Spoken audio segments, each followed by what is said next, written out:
It seemed like a good idea at the time. Turns out that in the end, it was a terrible idea. I wish someone would have told us. Too bad we fired all the people who told us.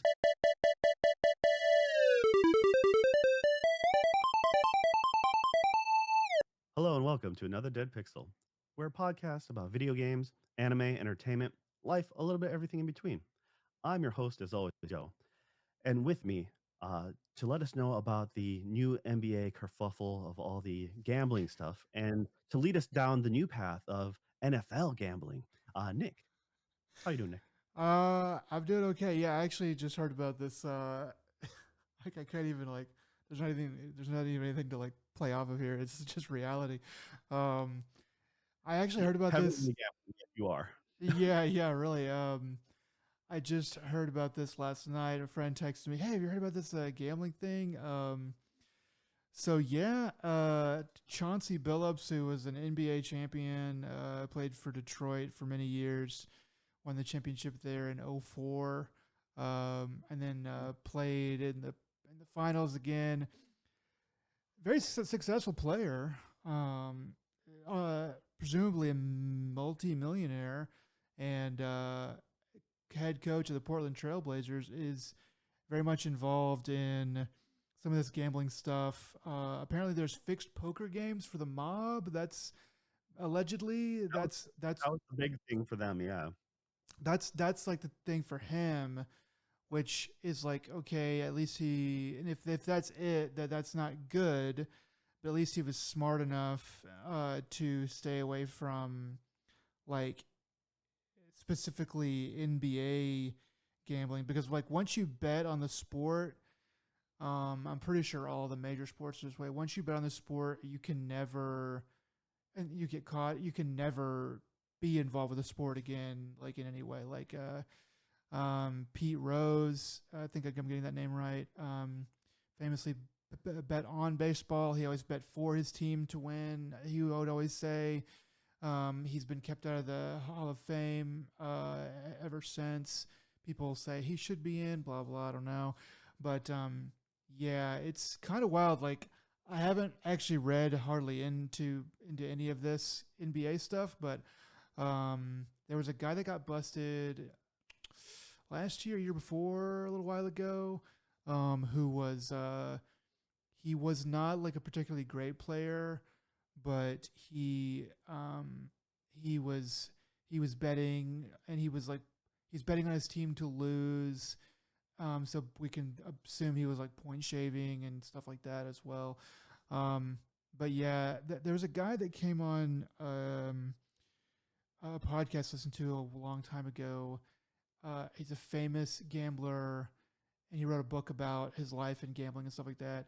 And he talked um, about how it's actually how actually gamblers identify are basically the first ones to identify when people are cheating because they're watching the game so closely, and they like as soon as something gets weird, people get like out of dodge. Like that, like he gave an example of a college team where the guys were betting, where they were betting on their own games, and I think it was like San Diego State or something. Maybe I shouldn't say anyone because I can't remember what it was exactly. I remember it was an Arizona team, but basically, like they were supposed to win by so many points, and they would lose the game, and people like it was only like two or three games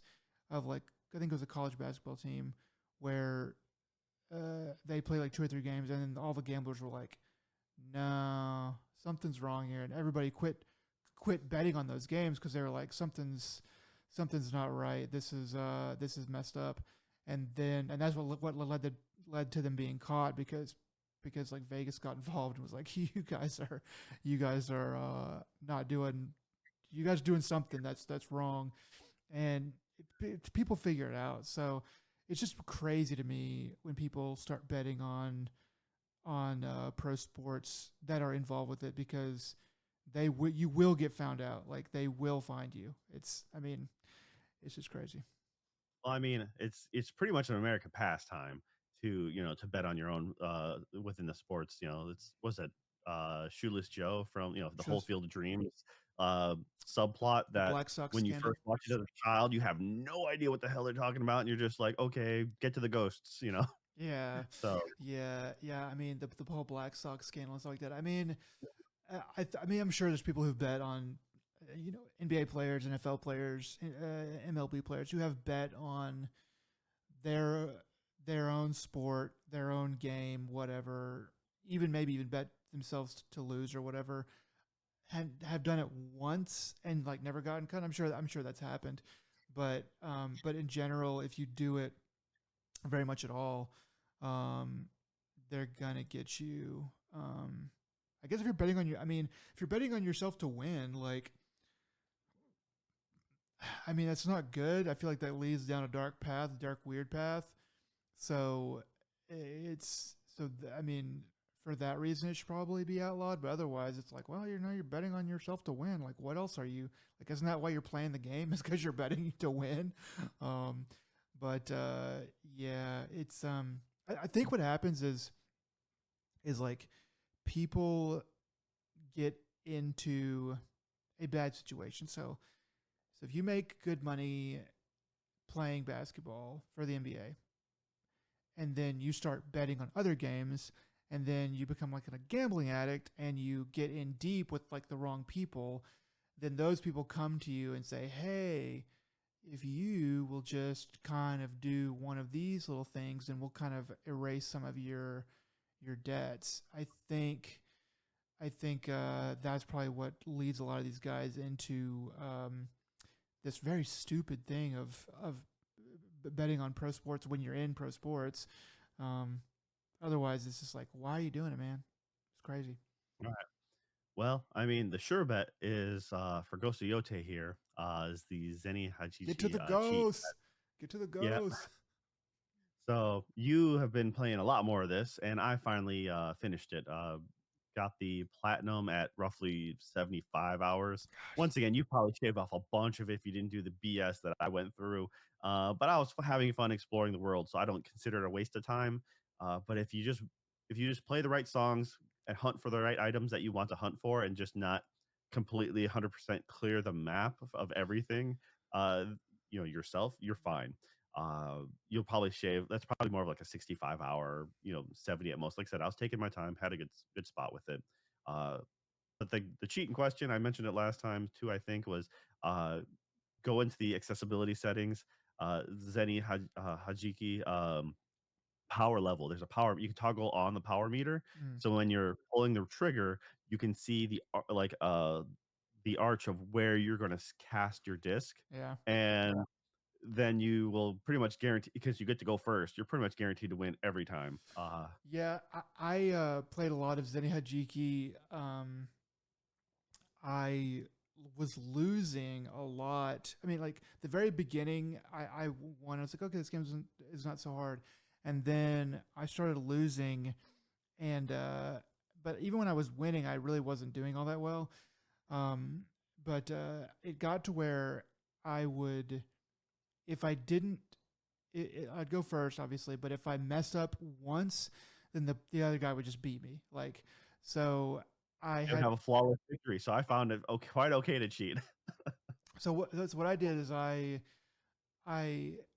uh, went back and did and redid the tutorial on it with your mom, uh, and I was like, okay, I must have missed something, or I need to refresh myself on exactly how the rules work. And I was like, okay, now that I've played the game, I understand.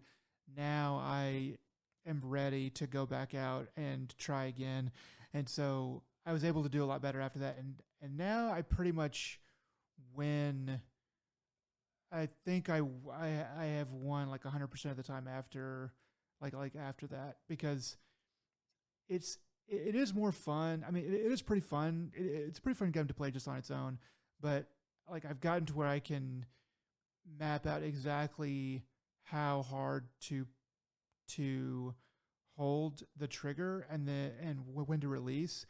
And beyond that, like I've gotten better at like mapping out where to go. Like, so it's like if you are going to hit a coin and then that coin is still really far away from this other coin that you're going to have to go to next, like using the right level of English per se, or hitting it at the right angle to make it go toward the coin that you want to hit, so that it's not as hard of a shot to make on the next one. So anyway, so like once I got to that point, it's like, dang, this is actually pretty cool. But otherwise, yeah, it was tough for there for like a little while. I am 47 hours into the game, and I have beaten two of the bosses, and I have I am getting ready to beat. I think I'm fairly close to encountering one of the other bosses. I got a big power up that came kind of at basically the same point in the previous game, so I just got that. I don't know how much more of this game I am going to dilly dally with. I think I am getting pretty tired of playing it. It's very good, but I'm getting to the point where it's like I really want to play some other stuff.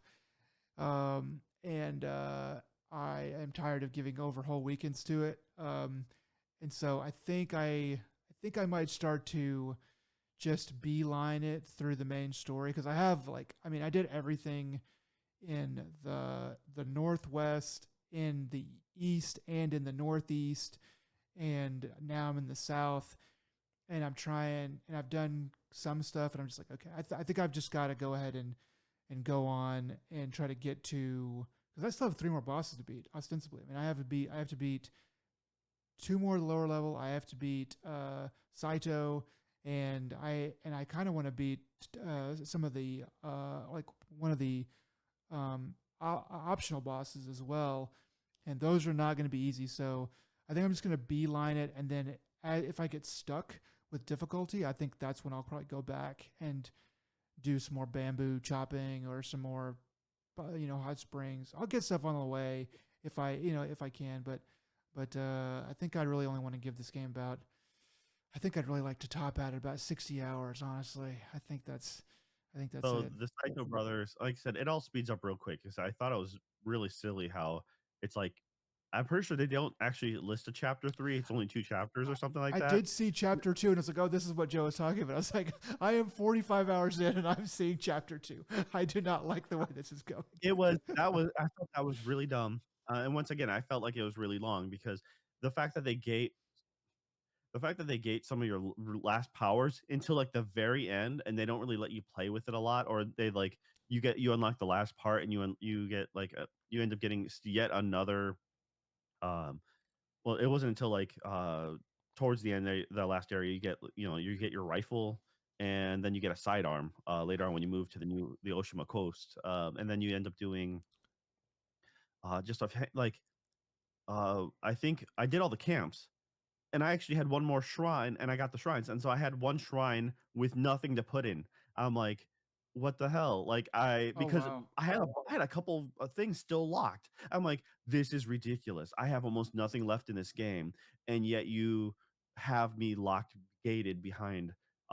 So then at the very like towards the very end, they're like, here, you unlock this new ability, and I'm like, cool. And I happen to look through, and I'm like, oh, okay, they did add it to my tree, and then there's one underneath it that I can now put my point into. So I'm like, all right, well, I guess I got to go back. So I went to that shrine again, and I realized, oh wait, cool. It actually like because the shrine didn't work. I'm like, I'm pretty sure this had to have been the shrine that I needed because it was a camp that I cleared. And then I went into my inventory, and then like, oh, it just like saved that extra point. And I'm like, all right, well, that's cool, I guess. But like by the time I barely got to use that last ability, I think I got to spawn it like maybe a half dozen times at best. Mm. And I'm like, you suck. Like you gave this so late in the game Yeah, I that mean, it it's hard to know when to give all that stuff, but really, you want to have, I would say, a couple bosses. You want probably everything in hand and ready to go with the last. I would say at least the last last main two bosses. Oh, I did want to say that I did have a hard, what do you call it? I did have a hard glitch that caused me to have to reload a save, and I lost over an hour of progress. Um, I was playing Zeni Hajiki, and I clicked through some stuff a little bit faster than would be normal, and it came out of like a little cutscene, but it was supposed to go into a game, actual game of Zeni Hajiki, but it didn't. It was like the screen right before where it's like it zooms in on the table. It was like stuck in that screen, and I let it sit there for a while, and then like I restarted. I did like a bunch of different things. Like I restarted and turn off the PlayStation, just completely rebooted, and just it's like, let's see what happens. It was, but every time I would load in, it would load me right back into that scene, and it would get stuck right in the same place. And I was like, dadgummit. But that's why I save pretty often, and I save like a new save slot as like I try to save a new save slot every 5 hours. So like every 5 hours I have a new like section. And then once those get too old, I do it like once every like 10 hours. So like if I really have to go way back, like I can, but I do like that game lets you do that, because a lot of games want to let you do like 3 save slots or something silly like that. So it's good they give you so many. But that's probably been the worst thing that has happened to me in the game, is losing. I think it was like an hour and 15 minutes or so. But like when that happened, it was like early on a Saturday morning, and I was like, well, so I put the game down. I tried to try different things. Pretty sure I was locked out. So I put the game down and kind of did some chores. Kind of was like, because it made me really mad, but it just kind of like, well, let me just step away from this for a little while. And then I was like, all right. And so I got back in, restarted my save to a safe save, and everything else has been fine since then. But yeah. Yeah, I had it. So one of the weird things is, have you tried jumping out of when in a, where a spot where there's like an invisible wall, and you see the character animation like kind of freak out? So if you're climbing up a mountain or try to jump over like obstacles uh, that are clearly like low enough for you to clear, so I'm just exploring, trying to go up, like when you're doing the higher charms and you're just up on the cliff and you're like, let me try to get to the top. This looks like a spot that I can look or get to the top of. And then it's like, no, dog, you can't. Cause then what happens is you jump. It's like Batman or something like that. You jump up with crane arms in the air, feet, dangling, Oh, I and have seen this. Yeah. you get to this bat pose, just floating Th- around as you and this I've almost died a bunch of times because of like, and I'm starting to roll. I'm like, no, no, no, no, no. And then you're about to fall off a cliff. Um, so yeah, it's really dumb because you just make it an invisible wall. Don't make it so I can half jump it and then just float there. Like so so I was like in a story. I was gonna say, this only happens to me like whenever I try to jump up on boxes that don't have anywhere. The game doesn't want you to go on those, and they don't have anywhere to go from there. So they're like, yeah, you can jump up there, but then I'm just like floating around, yeah, like in the bat pose, until I'm like, well, I guess I can't be up here, and then I just go off. I haven't tried to do it anywhere that there is like a threat of death. So yeah, not as bad, but okay, yeah. Yeah. So yeah. Oh, the one time I had a glitch out on me is I was in a story mission, and I was jumping to something. I forget where it was. I think I was in a cave or something. But then I kind of got locked in a spot, and I'm like, ah, crap, I can't get out of here. And since I'm in the middle of this mission, I can't just like map out because I've had it happen where I've gotten stuck, and then I'm like, well, let me just map to another spot. But because I was in the middle of like a story, I was just like, oh, what am I doing here? Luckily, I just hit the auto load, from your last checkpoint, and that saved me. So I just went back like just a little bit to the beginning of that mission. I'm like, okay, whew, that I dodged a bullet there because I didn't remember the last time I saved. I generally only Oh, save like at the end of the night. But the auto checkpointing seems to be pretty fair when you're doing like missions, doing side quests. You do a bounty at post bounty, like you usually get an auto save when you're talking to people during cutscenes. You make a decision. So that's for the most part, autosave is pretty handy. You just got to remember, like, oh yeah, you can just quick reload, and that does help a bit. It really helps with some of the harder duels as well, especially like uh, if you have a bad start or you're trying to learn their attack pattern. Because and then you're like, all right, I'm obviously getting my butt kicked really early on, or like I screwed up my first couple parries and dodges. Um, I'm just gonna restart now. I'm just gonna instead of letting myself wait for myself to get killed and reload, I'm just like, no, I'll Yeah, just quick respam it because like some of those later battles um are tough. And if you're trying to learn the pattern and be like, it's like I know I'm not gonna one shot this, but and it will take me just enough to learn. But also I kind of gotten the hint of the first half, but I need to make my way to the latter half to learn that attack pattern. And if I'm already screwed up this point, I'm just like because there is a chance that by the time you get to the back half, you'll flow through it good enough to win, but you have to make sure you have enough stamina, enough stuff to get to that you would point. have to have enough stuff. Yeah, that's the way that I think about it is so like if I just eat shit for the first like in the first half of the fight, and there's literally no way that I'm gonna win. But but based on my current skill level with it, I'll just stick it out. I'd be like, okay, like if it was like a really long or weird kind of load, I might go ahead and restart, but I'm just like I need I just need more practice with this pattern, and I may as well just stay here instead of breaking my rhythm because there's probably going to be a point when in the one where I do actually win, where I will have a really bad turn of it and have a really like get take a whole bunch of damage and maybe barely have any life left, but I'll have enough skill and enough life and enough spirit or whatever to be able to like eke out the win. So I kind of just look at, I mean, and I think that it works for me that way because it is really forgiving in a boss fight. It knows when you're in a boss fight, and it's like, here you go, like it just plants you like right back in. The only thing that I wish that it would not do is start to ask you if you want to bail on the fight. That's stupidly annoying, and or at least it asks you like every time when you're in some of the older games that come to mind. I can't remember off the top of my head, but there's some classic games where it would do that, but then it would say like don't ask me again, like, Yeah, or it'll ask you in like 5 or 10 more deaths or something like that. Then it'll ask you again.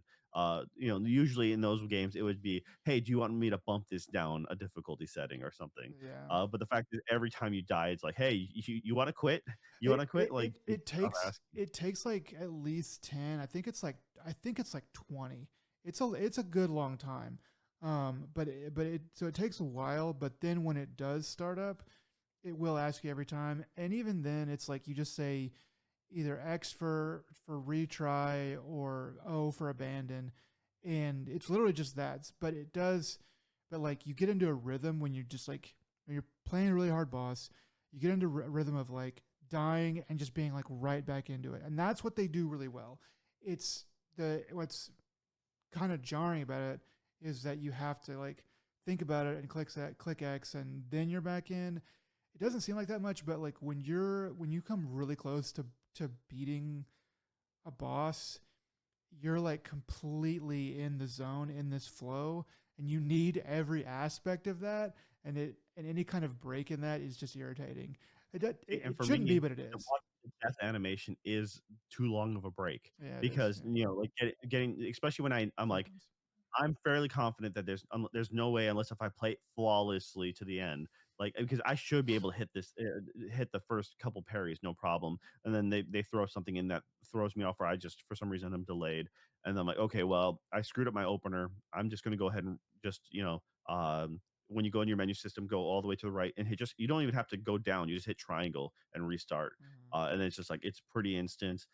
Because the moment you go down, and then depending on where they are, they have to walk up to you and kill you. And after they've killed you so many times, they stop the ending, talk, and they also stop talking to you in the beginning of your fight. Yeah. And I'm like, yeah, you know it. Just hurry up. Just stop antagonizing me. Just fight. Yeah. And you eventually learn your own pattern, or if you switch up your gear, your loadout makes a huge difference. I ended up using a gear like a loadout that I wasn't familiar with, but it took me, the big problem with this. Like, it took me a while to get used to it. Once I did, that was great. But then I used the same loadout for a different fight, which wasn't as it was quite difficult for me, but it wasn't as anger inducing as the previous one was.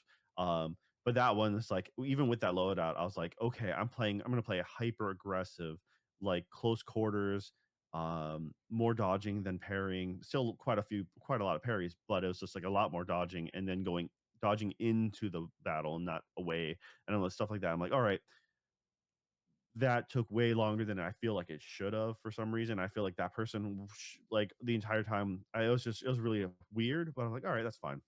Um, it's like, but certain battles, you're like, I can't drink my flask fast enough, because you're Oh sort of trying yeah, to chug your flask, and that's or irritating. Yeah. yeah. So it's all based on the loadouts or how you do it, and pairing is your friend. Is the best thing. So Yeah. all right. Well, that was, I'm glad you've made it to the last section, and it's just like, yeah, it's especially by this time. I'm that's why I said before, I don't know if people are ever going to see the Oshima Coast because I think the game's just so long, and they probably should have had the Saito brothers. They probably should have kept them, or at least one of them, in the main areas where you were, and then like had less to do in the final area because it's just so darn big that the last area is just like just a bridge too far.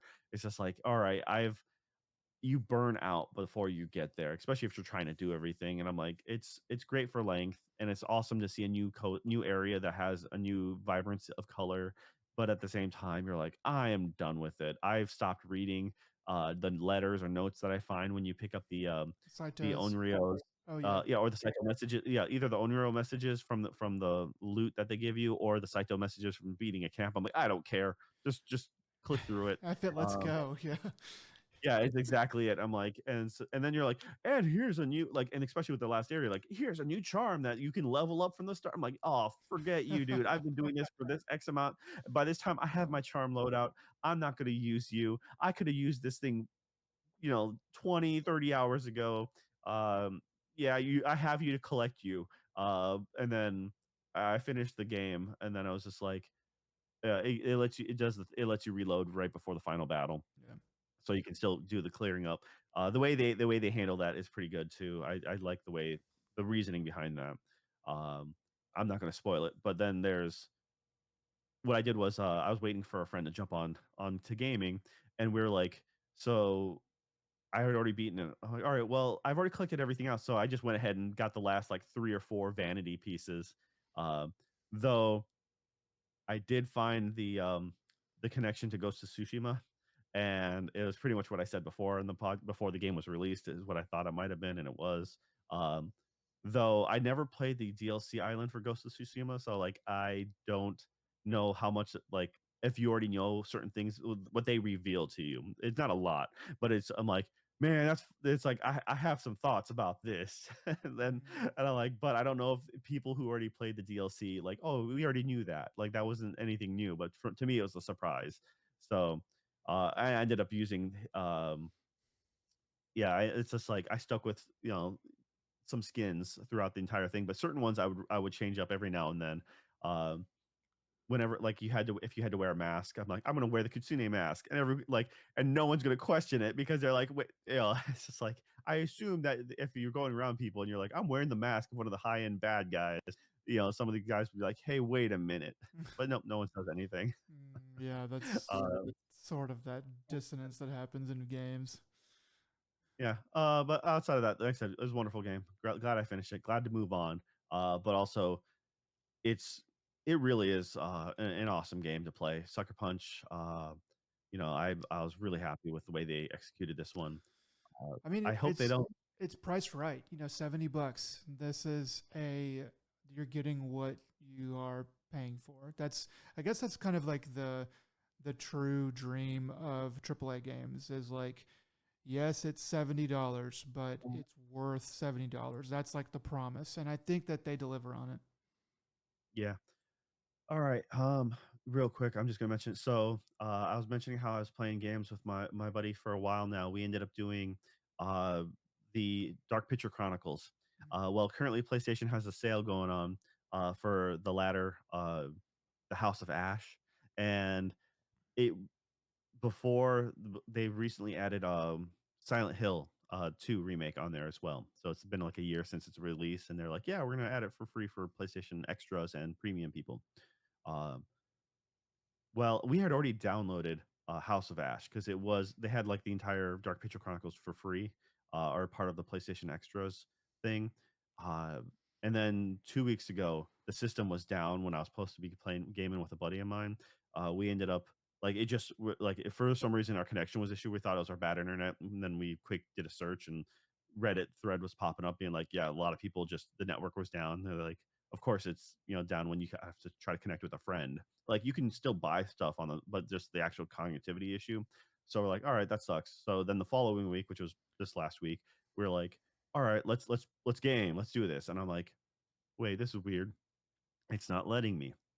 Um, all right. I'm like, I told my buddy, "Look, go look this up in the market. Like, does it say that you can play it or does it say you can now purchase?" They're like, "Oh, that's weird. It's saying I can purchase it." For some reason, like, yeah, it's literally downloaded to our hard drive because we were ready to play. They removed it because the game just went on sale, and they're like, "Okay, so now if you're due to the Halloween sale, you can now purchase this game, and we've now removed it suddenly." And that's the thing, is, like, they don't really let you know, like, how Netflix used to let you know, like, "Hey, these are the games that are leaving or the movies that are coming and going," Oh, you know? wow. So they Okay. just ripped it. I'm like, "Yeah, because they know that this the holiday season coming up, people wanna play spooky stuff, and it's on sale for their spooky sale, so way to screw us over." But they did give us Silent Hill, but we can't play that one together, two player. So, Mm, uh, yeah, dang. we ended up yeah, so we were pretty like annoyed because that was the whole reason my buddy even upgraded for the last couple months of their subscription.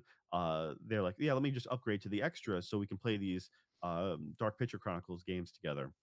And then we're like, well, one of the new games they added was the Until Dawn remake. Like, cool, let's check that out. They did some new features and new twists to that. Did they add multiplayer? No, nope. Just better couch co-op function, but no online connectivity. I'm like, God, yeah, just super annoyed.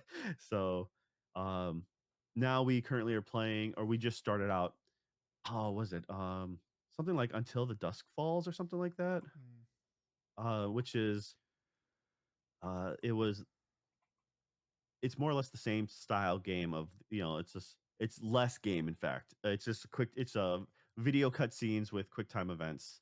Um, you choose your own, you're playing, I think it says something like 8 different characters you're supposed to be following in this story. And it's a just real quick, you're following a family moving cross country and their car breaks down. You're playing as a group of three brothers who start to try to commit crime, and things go wrong, and everyone winds up at a motel together. And it's just all cutscenes with quick time events, essentially. So make a quick decision within 30 seconds. And you can play allegedly up to 8 players, and that's why you can connect it to your phone for your apps, at least on the PlayStation 5.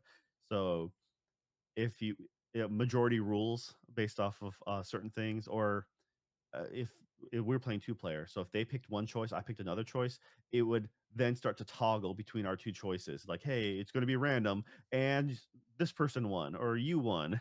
And so then, so if we had a decision like, oh, I want this person to be aggressive, well, I want them to be passive, but then you have like overrule. You have like you can overrule them.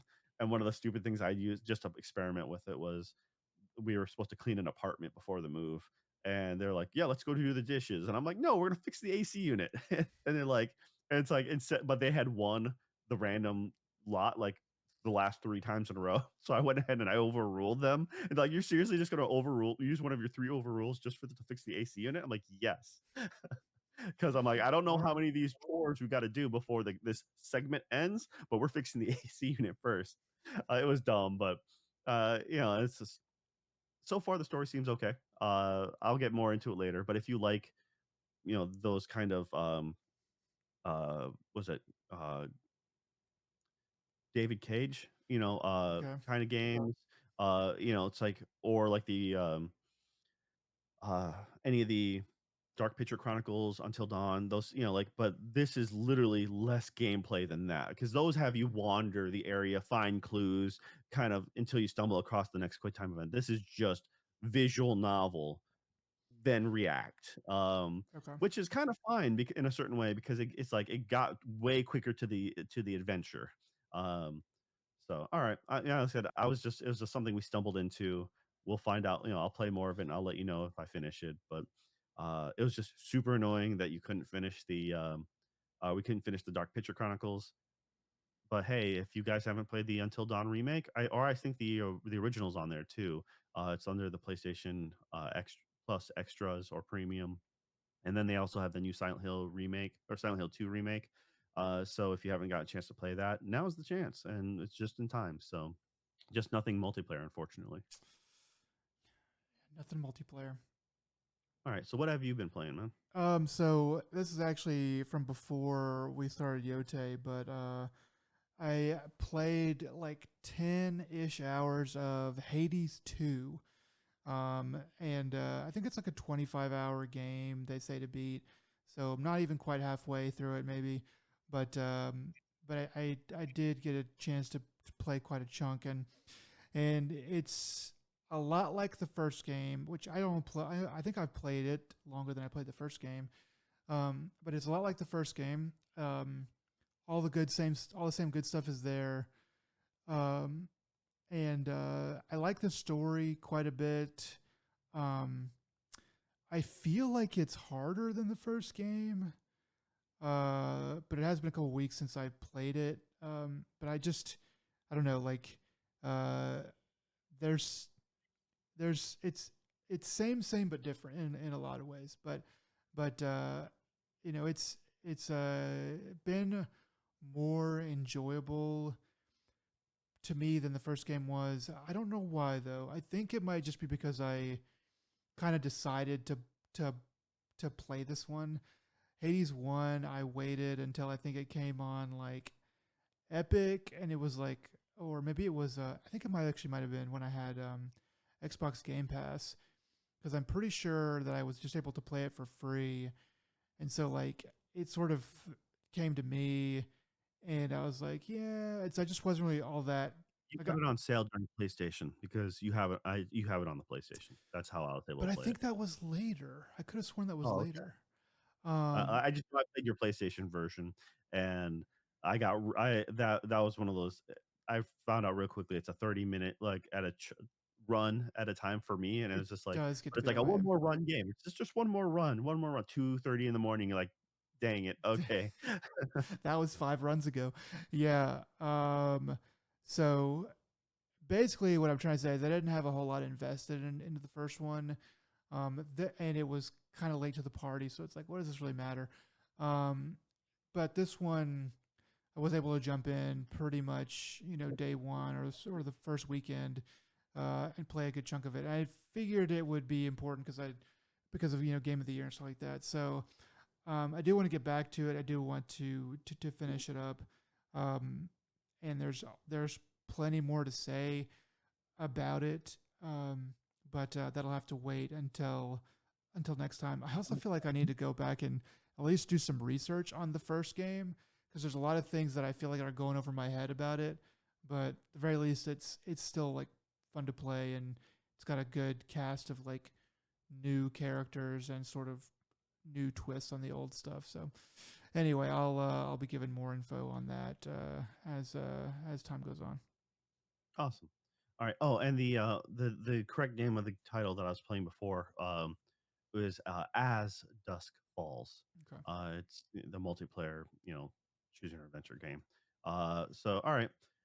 Now let's get to what we've been watching. I was saddened to see this on the docket.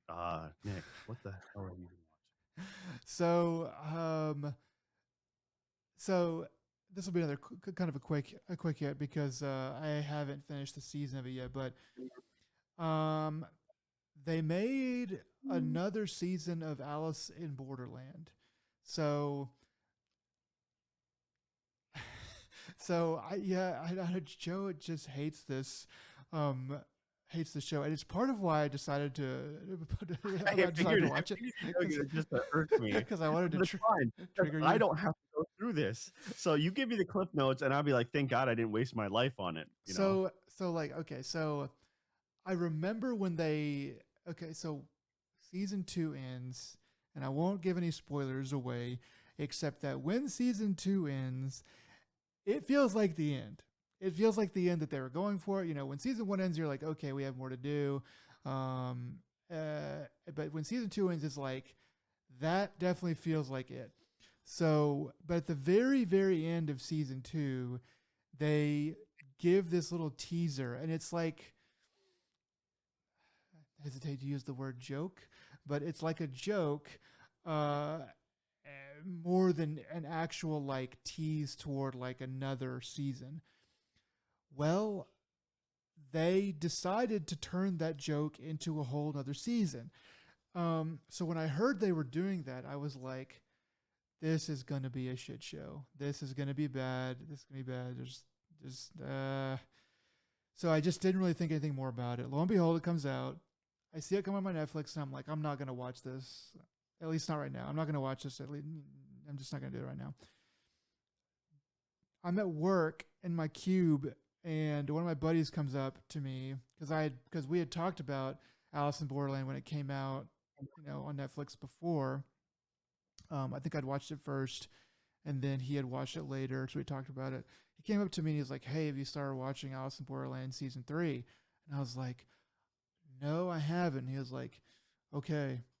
And he just kind of has that personality. I don't think he even said anything else. He just walked away. Looked at each other and said, "Okay." he's I respect his opinion highly, but he is a subdued. He has a subdued nature about him. Anyway, so anyway, I was like, I'll watch it. I'll watch some of it. And he was like, okay. So he walks away. So I start watching Alice in Borderland season 3, and I'm like, this is probably going to be bad.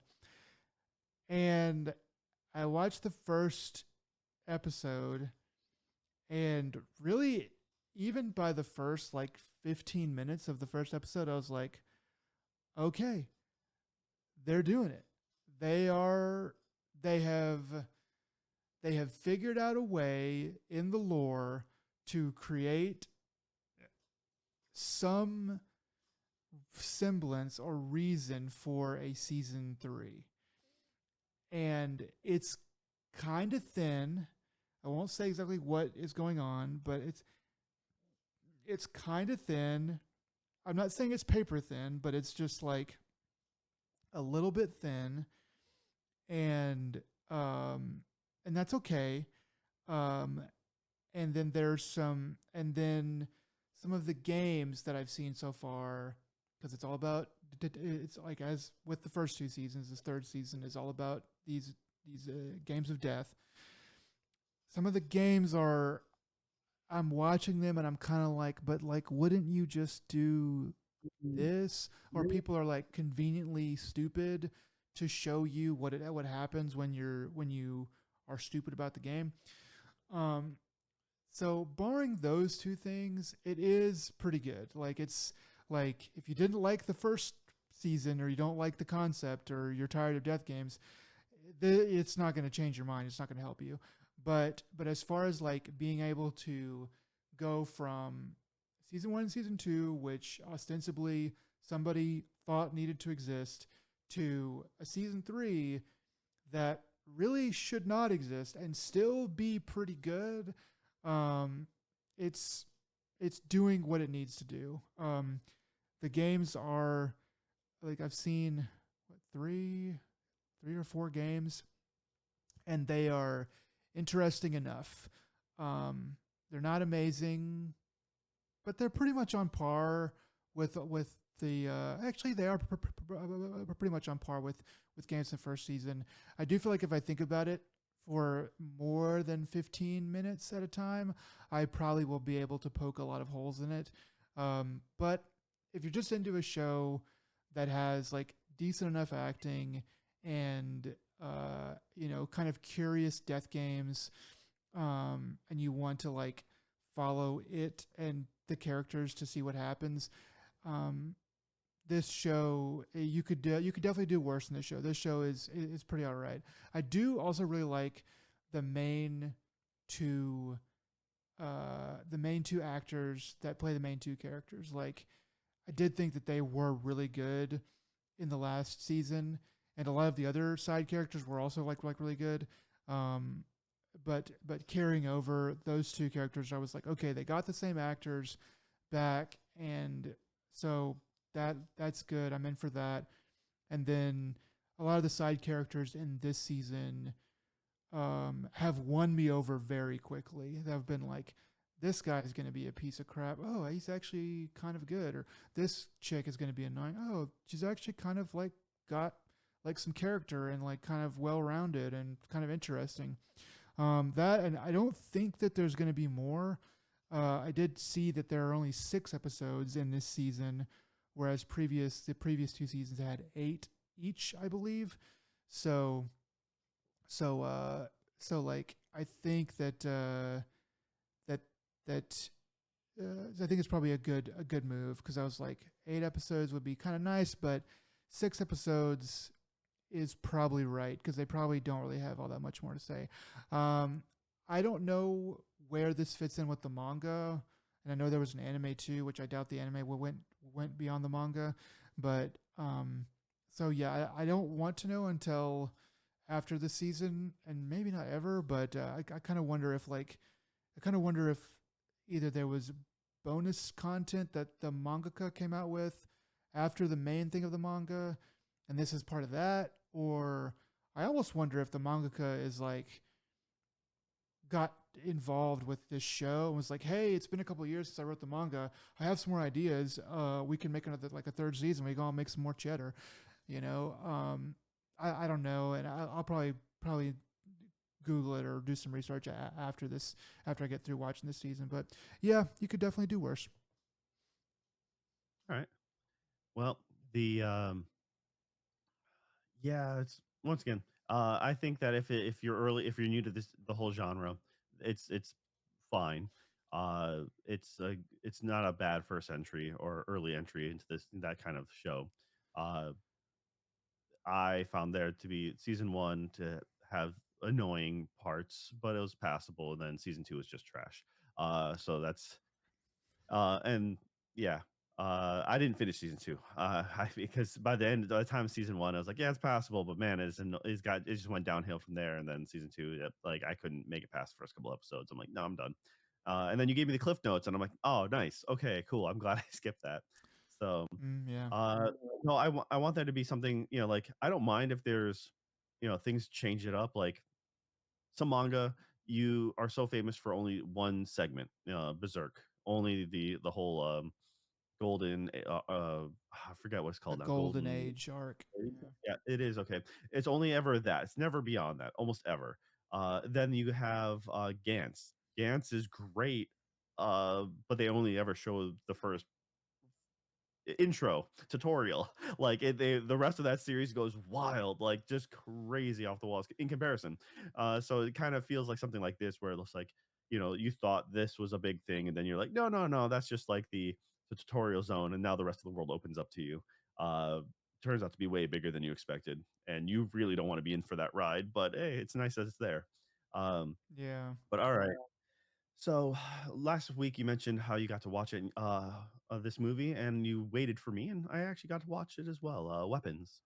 So, why don't you hit us off? Because you had a lot to say on it. Oh yeah. I mean, this movie is um okay. Well, I guess start with a little bit of a plot of this movie, so which you can see in the trailer. But basically, I forget exactly the number, but it's like, what is it, 17 kids, age 8 or so, um, all in the middle of the night at 2 a.m., all walk out of their homes under their own power and are never seen again. And At 2:17 a.m., sorry, they know the 217. exact time because of the Ring cameras or all the security stuff. All 17 kids simultaneously leave their Exactly, places. exactly. So it's so yeah, they all leave simultaneously. and there's no, like, nobody has any idea what happened or why. There's only a couple of things that are weird, um, or even weirder than that. And the first thing is that all of the kids that did this, um, were from the same class. And the other weird thing is also about the class. There's only one kid in the class that didn't do that. Um, and so that is like probably we'll probably talk about maybe what we thought about it in general, and then we'll probably have to get into some kind of spoiler territory because it's pretty hard to talk about it beyond much more without getting into spoilers. But yeah, so that's basically the plot premise. Um, I forget the name of the chick, the main teacher who's in this, and a lot of the other actors. But Josh Brolin is in this, um, and then yeah, Julia Gamer is, I think, her name. She plays Justine. right, yeah, Um, yeah, and yeah, it's there's a Josh Brolin, who's Thanos, and No Country for Old Men, and a few other like yeah, he's probably the biggest name that for you got sure, here. easily, yeah, Um, though it was funny because what's his name? There was one person. My spouse was like, "Wait a minute, that person looks really familiar." I'm like, yeah, I'm trying to figure it out too, and it's bugging me. I'm like, oh wait, they're the person who ruined Die Hard 4, aren't they? And like, oh, him, yeah, yeah. and it's was it Justin Long or something like that? Justin Log sounds right. He was in the Mac PC commercials back in the day. So apparently, I think so the director is Zach Krieger, and they worked together in like Barbarina or something like that, which Uh, is probably their connection from before. Uh, as the thing to be known is Zach Krieger used to be a part of a comedy troupe called The Whitest Kids You Know, and this is actually so while filming, doing work on Barbarina, I forget, I think I it's actually don't know. Barbarian, isn't it? Barbarian, Is that the one you're I thinking of? actually probably I actually didn't know this movie existed at all, so it is just Barbarian. I thought they were playing off of a word. I didn't, but anyways, so during the filming of that, there was an unfortunate accident with one of the troop members of The Whitest Kids You Know, and, um, so unfortunately, one of them, Trevor Moore, did pass away. Mm. So this was that was back in, 2021, and, uh, they ended up going ahead and or Zach used this as almost a grieving process. So there's a lot um, of certain scenes that you can relate, like, oh, this is probably a input yourself into this moment. Mhm. When a father through a dream speaks to their son and apologizes or tries to get a message, like speaking on their behalf, being like, I didn't get a chance to tell you this, or something like that. But then there's also little subtle hints to their skits, or Trevor Moore.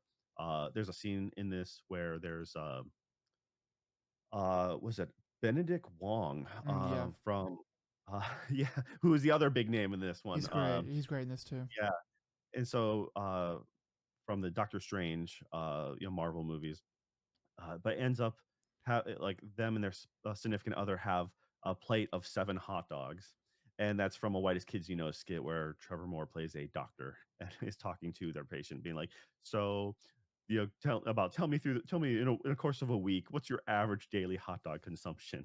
And they're like, I don't know, maybe I'd say about maybe 7, and it's like, okay, walk me through your day, and it's a really good skit. It's really funny.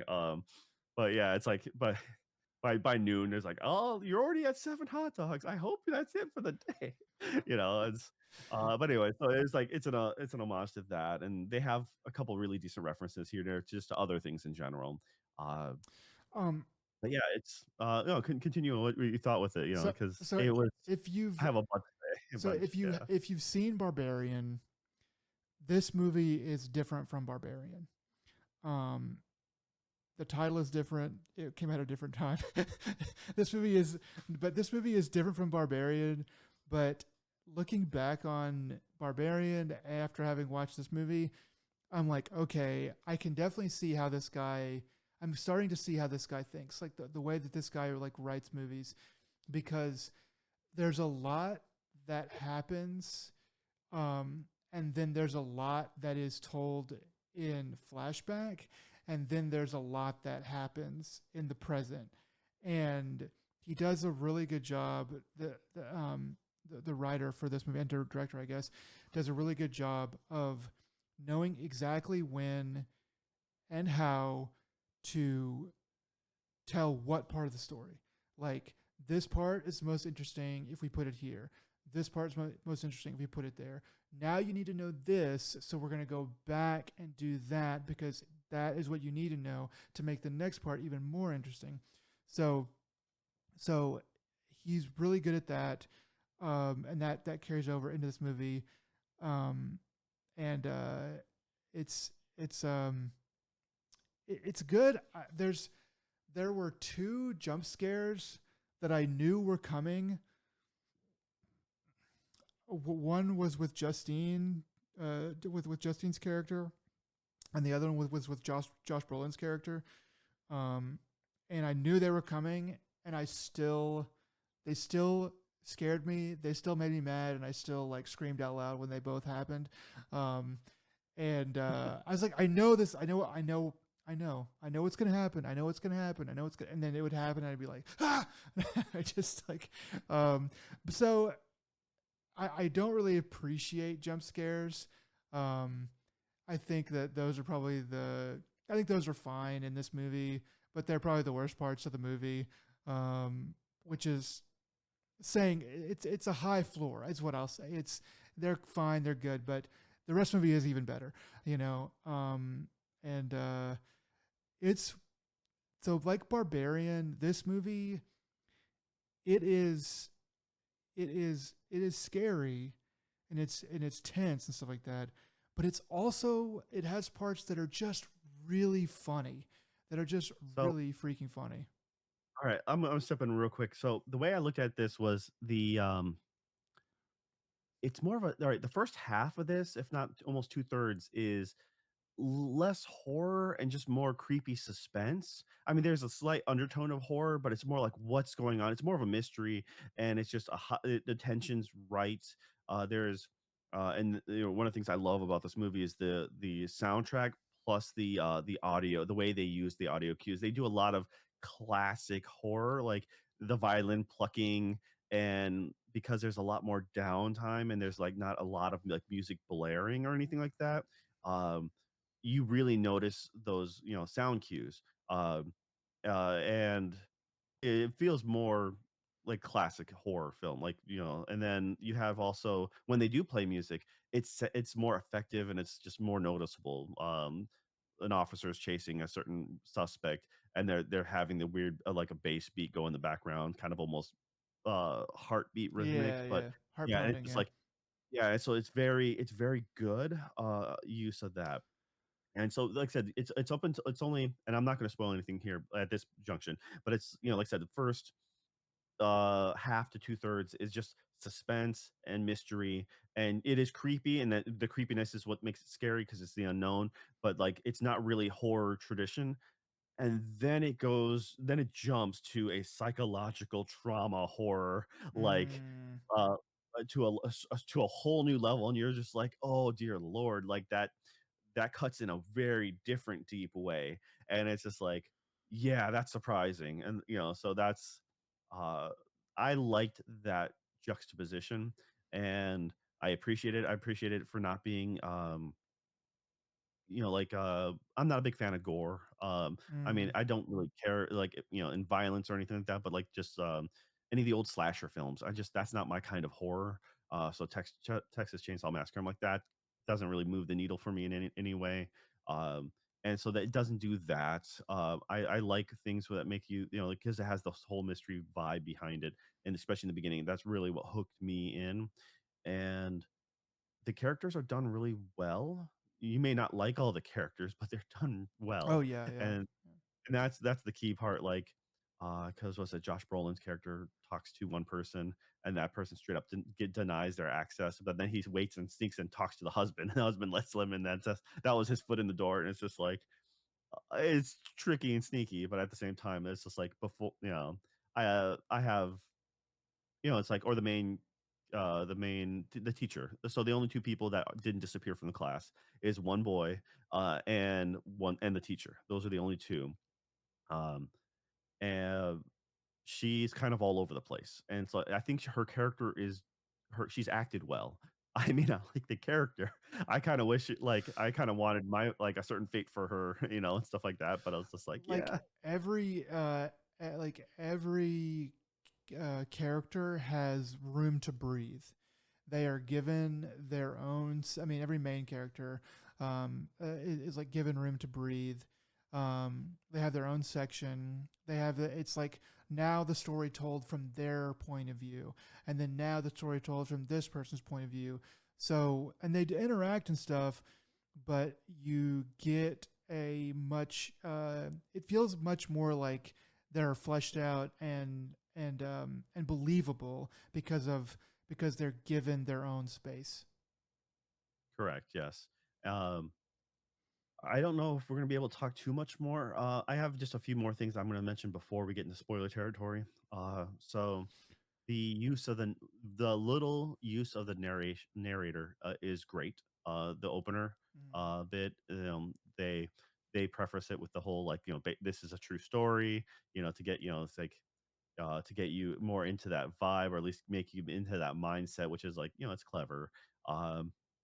And the their use of quiet, like the lack of noise, lack of sound, just the down, like, you're talking about time to breathe, but at the same time, it also gives it time that those quiet moments are really effective, when you are suspecting something to happen that maybe does or does not happen, or when you see something in the distance, and instead of being up close and personal, they're letting it play out, and you get to watch it slowly unfold. A door opens, a person comes in, like, up to the view, and you're expecting, one thing, and then it jukes with another. You're like, "Oh, it wasn't this loud confrontation that I was expecting," but no, it's way worse. It's way more creepy now. Um, it does it a handful of times, not a lot, but when it does do it, it does it to a great effect. Um, so, like, these are it's just the way it's filmed and the way it's paced is pretty solid. Now, if you don't like to do a lot of jump cuts, it's like a la Reservoir Dogs or something like that, and like, rewinding time, getting to up to a certain point and seeing where people overlap, then maybe this isn't for you. But I think it's for most people, I think this isn't that hard to follow. Mm. And like I said, it really does uh, give just enough time to each person. And yeah, I think that's about it for I have to say it, like, on the overall front. And then I'm gonna probably get into more spoiler territory. So is if there's anything else that you wanted to talk about. No, I think that's it. I think we can get into spoilers now. So rip the headphones out. Smash your iPhone or Android phone, Samsung phone, whatever. Smash the radio that you're listening to this on because we're gonna get into spoilers for weapons. All right. Uh, so, uh, so the one of the big reveals is the last. I'll jump to the last third act.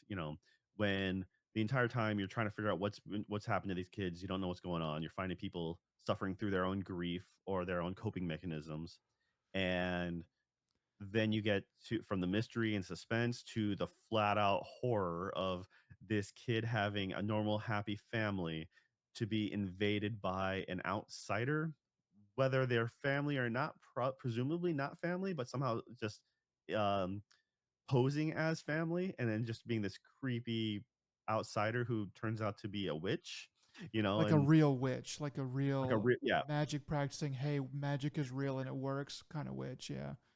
the fact that Josh Brolin's character spray paints a witch on the teacher's car because they blame the teacher for, like, obviously something happened in their class where all the kids disappeared. I'm like, and that was the weird. I found that weird. I'm like, of all the things to spray paint on someone's, or to paint on someone's vehicle, to vandalize them, calling them a witch was really odd That's when I because knew that it was about witchcraft. That's when I knew that there was gonna be a witch in it, like a real witch in it at some point.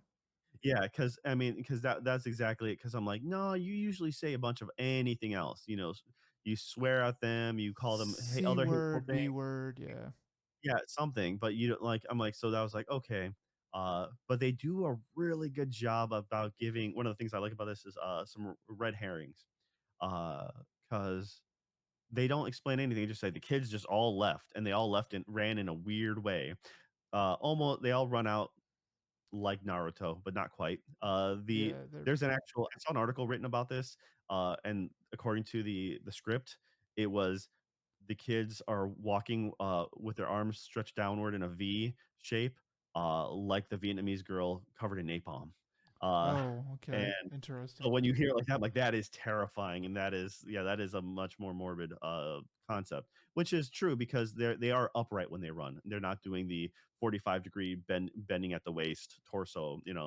Um, the but when it comes to these red herrings, like on the first time you ever see the classroom, like at post disappearance, you end up seeing a thing on the whiteboard being like talking about parasites, whale parasites, and you're like, huh, okay, so something in the brain.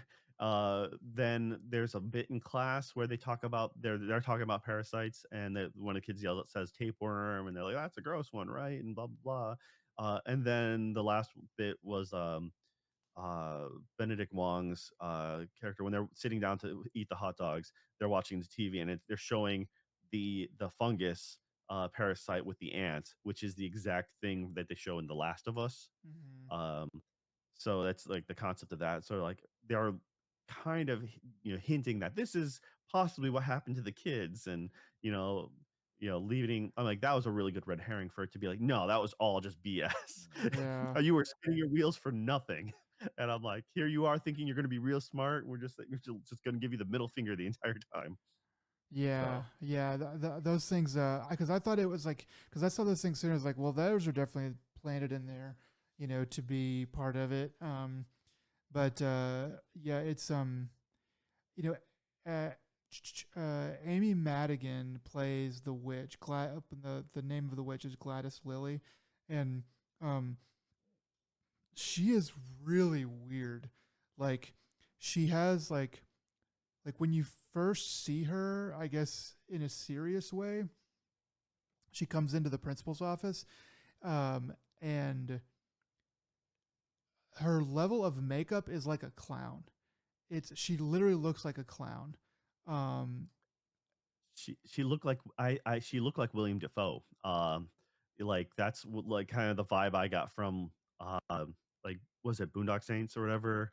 Um, it's just like it was very hard to tell if it was a lady playing like or if it was a guy trying to pretend to be like and it's like yeah, you couldn't tell the gender of the person. You couldn't tell exactly what you were looking at because it was the lipstick was almost clown-esque. And yeah, at this point, because and before that reveal, the only thing you got were the two dream sequences.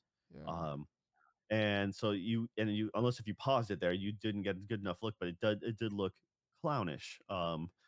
So Yeah, it was it's so it's really weird. It's really off-putting when you first like see her, and it's also like it makes you want to laugh, but it's also really creepy. So it's so good on them it's for Uncanny Valley with a real person, is what yes, it is. that's what it is. It's uncanny valley with a real person, but that's a really good way to be unsettling. Like so good on them for creating that like weird unsettling vibe in like a way that I'm sure it's been done before, but that was done pretty effectively.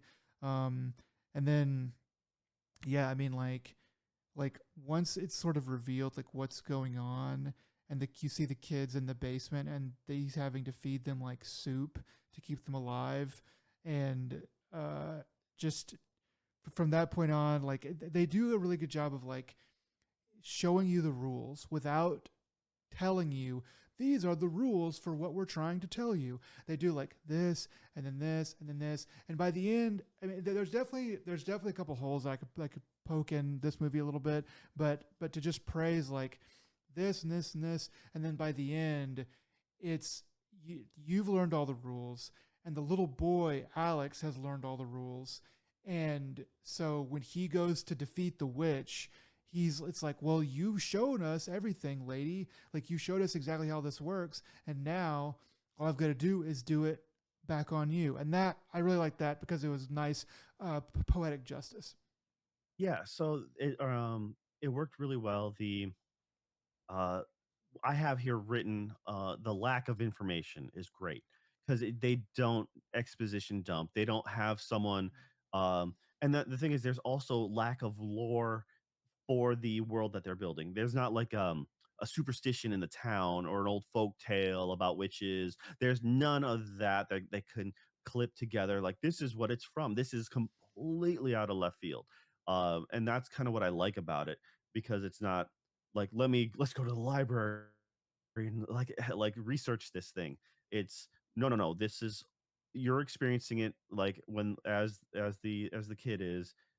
It is and when you find out when about Alex, and what he's gone through and just the pure just psychological trauma, like, it is just unnerving. It's skin crawlingly so, Mhm.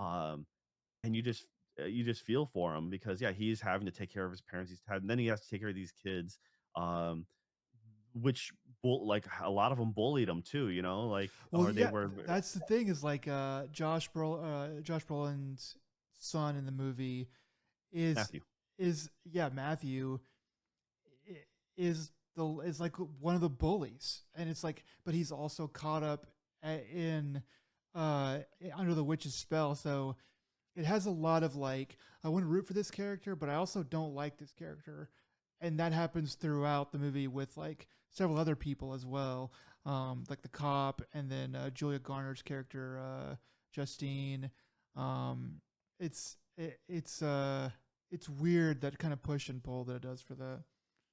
Yeah, um it's kind of interesting. There was very little to build off of in this movie as far as like piecing together any backstory as well. Mhm. There's some symbolism, like the bell that the witch uses.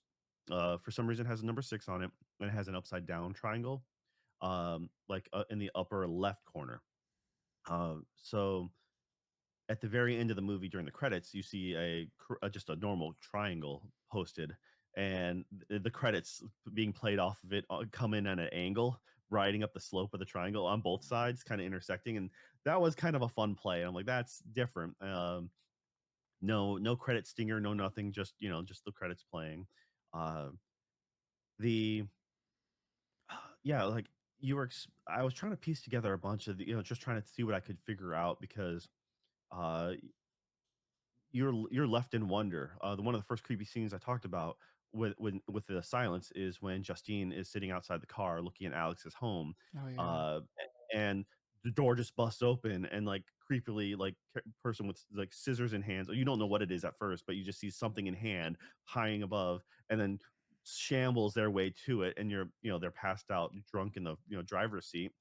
You're expecting maybe smash the window or something, and all of a sudden you hear, "Oh no, the back door just opened. Oh, this is going to be But you bad." can't see it.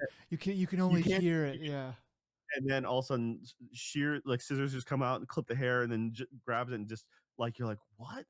And it just and that invasion of personal space just makes it so much more creepy because you can't see, you don't understand what's going on, and then there's just like next scene, you're like, "Wait, what just happened? I have no idea." Um, Benedict Wong, Marcus is his character's name. His whole scene, like at Brutal. home, absolutely brutal. And then the running sequence with him, like eyes bulging, and it's just like, wow, that's crazy makeup. Dude. It's really unsettling. It's just like, but it's like I said, it's because it's so close to being normal, but not. And that's one of the things too, is like when Marcus first comes in running, you see it from Justine's point of view, and you just see like a blurry figure running. So you don't know if it's a hallucination or if it's for real. And then you realize it's not a kid, and you realize it's Marcus. You're like, wait, Marcus? But the way he looks is Because terrifying. the way he's dressed, and then the pose that he's running in is like the kids. The way he's dressed, he's in shade, and it's like far away. You're like, is that a kid? he's literally bokeh depth of field. So she's talking to Josh Brolin's character, Yeah. and he's in focus. And so over his shoulder, you see someone running in the downward V run like the children. So you're like, is that a child? Is she hallucinating this child coming at him? And then it stays by the time you realize it, that's when she realizes it, and it's just like he is right on top of her.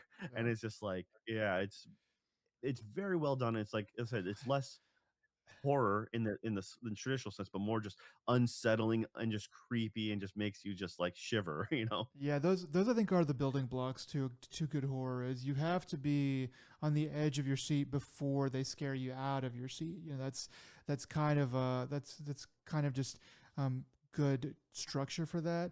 The final scene, I guess, the final main scene when the witches, when the children are turned against the witch, um, and she like figures it out, and they're coming for her, and like she just starts to yell and run, and then the kids like when the kids like I don't know, The it's a kids go full 28 days later, yeah. So basically her spell is turned against her.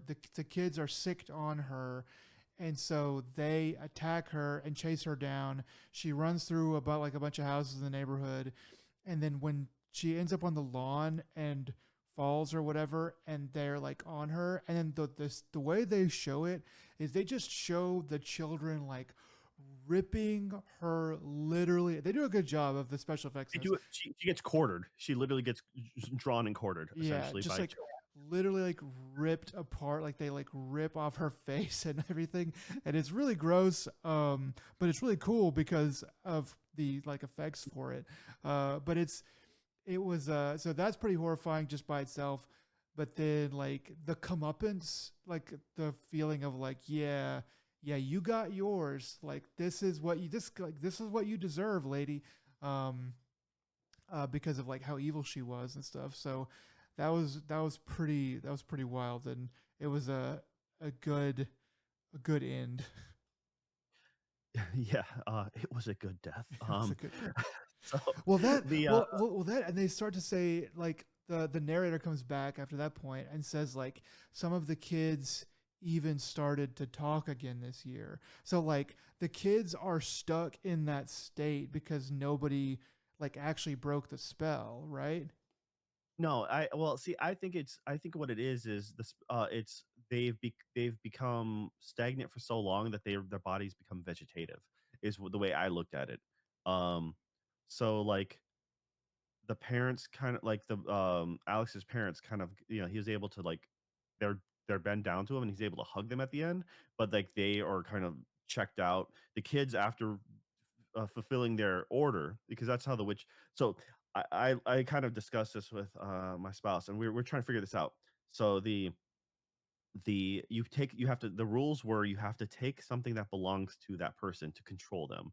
You then use your blood and you need hair from the person. The hair is the victim. So Right. when Marcus took got when Marcus's spouse or significant other, the hair was taken, and then she used the ribbon of his from the school from one of his like trophies or something like that. That spell was activated, and it's kind of what she wants. So it's what she envisions. And so she had him kill their spouse or significant other, and then it didn't matter. It's just like that they're auto programmed to this is how I'm just going to do this. It's not maybe if you thought to do it in a certain way, maybe they can be more coherent, but they're almost like a zombie in that way. That's just like Mhm. and that's why when it comes to the kids just chase.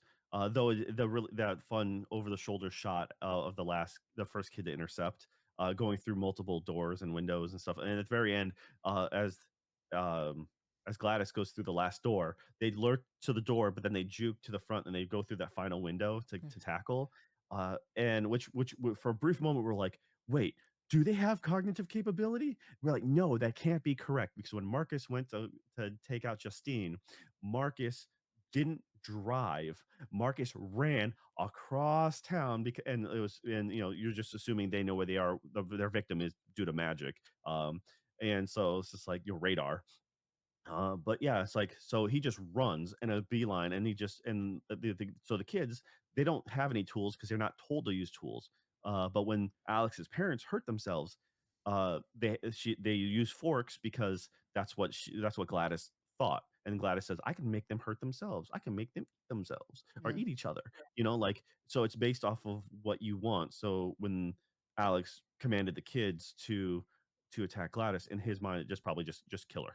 And so the kids are like, well, what can they do? They're just children, so they're just gonna rip them apart. Um, and that's kind of the rules we thought behind that. Yeah. Some of the other things that we like that bring questions are like, why did Justine and why did um Josh Brolin's character, and I forget his name, Archer. Yeah. Archer. Why did Archer um have dreams in which Gladys showed up, because there's no explanation about that. Um, the only thing you can think of is their connection to the victims, like one being the father, and the other one, she's just connected to all the kids. So Yeah. maybe they're with proximity effect. And then what we don't know is the other parents could have very well had visions as well, or dreams. Um, and then the other big one was during Archer's dream, when he gets to the very last house, he sees the like the uh M4 or something like that, the assault rifle in the sky, with 217, which is the time that all the kids left on. Uh, and looking more into that, because I'm like, is it supposed to be a religious reference? Because his name is his son's Matthew, and there's like 217, and then if you look it up, there's supposed to be like talk about loss of children, or coping with loss. Hmm. But also the other thing was 17 kids missing. There's two people left in the classroom, Justine and um, uh, Alex. Though it's one of those things that, from what I've seen, there's no actual like real, it's meant to be ambiguous. Essentially, it's just meant to just have you think and ponder, and that's kind of way you know the writer wanted having it that way. There's also references to 217 possibly being from The Shining, the book, Mm. opposed to 236, was it, the in the movie, the Kubrick film. So for the room number. And so once again, it could be a bunch of things, a little bit of everything. Why not? Some people were thinking, they were going to gun control or other, political stuff. And, about recent, like there was a shooting around that time where, 17 victims, staff and kids and stuff like that. And it happened in February, within the 2 o'clock hour. So there's a bunch of like speculation. I kind of just went and dived just as a little into these things. I'm like, that's bit of a stretch. And I don't think the person would, based off their past stuff, I don't think they would have tried being like harping on that. But I mean, I can see, you see the number anywhere, and then like, you'll see patterns if you look hard enough, It's like the and number that's, 23. Like that's. I mean, I never saw that movie, but if you start looking for those patterns, then you'll just start seeing that number everywhere. Yeah. It's. or if you want, the whole Hitchhiker's Guide 42, the answer to the universe, like, if you look hard enough, you can find things to fit 42. Yeah. Yeah, so that's, well, I thought the classroom setup was clever enough. Two people left in the class, 17 that are gone. I'm like, that makes perfect sense. And the Shining reference also makes perfect sense. I'm okay, that works. And I'm willing to accept that. uh Yeah. but yeah, it's just, those two jump scenes you're talking about, were the dream sequences you're talking. Um, Yeah. it was funny because They when are they showed funny when too. Yeah. the first one, I'm like, huh. And then my spouse definitely reacted, and I'm like, I look over and I'm like, okay. And then the other one was, I was just like more interested because I'm like, okay, so obviously, when the second one's gonna happen, it has to happen here. It has to happen. And then it does, and you're like, but I was more concerned about the makeup, because the first time looks way more clown-esque, like just, or like Buffalo Bill, do I look pretty, Yeah. it's just like, so you're watching it and you're like, So the second time I'm like, okay, I'm just more curious about how the character look design. Like, what is this character? Because it feels like something like the movie It or something, like, just when, like, the passing dream, passing thing, you're like, "What was that, the creepy thing I just saw out of the corner of my eye? And is there gonna be more of that?" And then when they do the final reveal in Marcus's office at school, and he was like, "Yeah, hi, I'm the Aunt Gladys," and you're like, "Whoa." Yeah. Like, I'm not sure, but also it's toned down compared to what you saw before. Mhm. Um, yeah, and then, it's just trying to piece together certain things or certain rules. The junkie, his character arc or little story mode, but then you saw Gladys outside the tent before he gets tackled, and that's why he stabs the officer thinking it's Somewhat, Gladys. yeah, some weird, But creepy. then it was then, like, my spouse mentions, like, "Hey, it's probably one of the visions just like the other 2 had in their dream, but because they're tweaking out right now and they kind of fell down, it's, like, probably like, knowing that they're connected or being hunted." Yeah, Um yeah, like I'm looking at like it's magic, like so if there's magic being used in the area, then it would then by the rules of magic, it stands to reason that it would like be because people are being haunted. They're being haunted by this witch, and so I take those things like the two dreams and and being the vision in the woods. I take those as like part of the witch's haunting, and that's just sort of like what I chalk it up to. Yeah, I just remember, it was funny because it kinda came to both, my spouse and I when we were watching this, we're like, the TV show Supernatural or something like that. We kinda offhandedly remember them make like a quote or something being like, how they hate witches because they're just disgusting. Yeah. You know, because anything dealing with witchcraft is like, fluids and, like, clippings and stuff, and it's just, like, Uh, very gross, and you're like, that's exactly kind of what came back to us, like, it's "Yeah, funny. that's gross." Um, and then the other one was just like how they hate people. They're like, "We hate," because monsters are easier, it's the people that are always the really twisted ones, and that always makes me think of, X-Files again, the Yeah. hillbillies.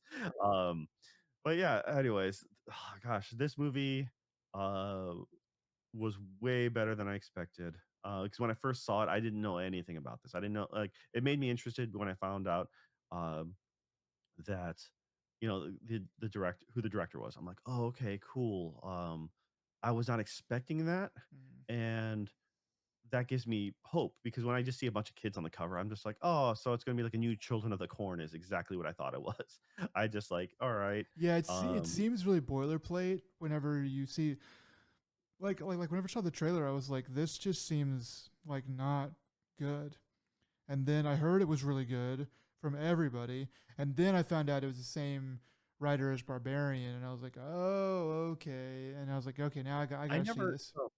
yeah, I never even heard of Barbarian, but was it Josh Brolin's character Archer? He just I talked about Barbarian on this podcast. obviously didn't move the needle for me at all. You It's didn't the mention the same. director. The same thing has happened with you talking to me about some stuff where you're like, I talked about that on this podcast, and I'm like, yeah, man, I don't know. There's a lot of podcasts.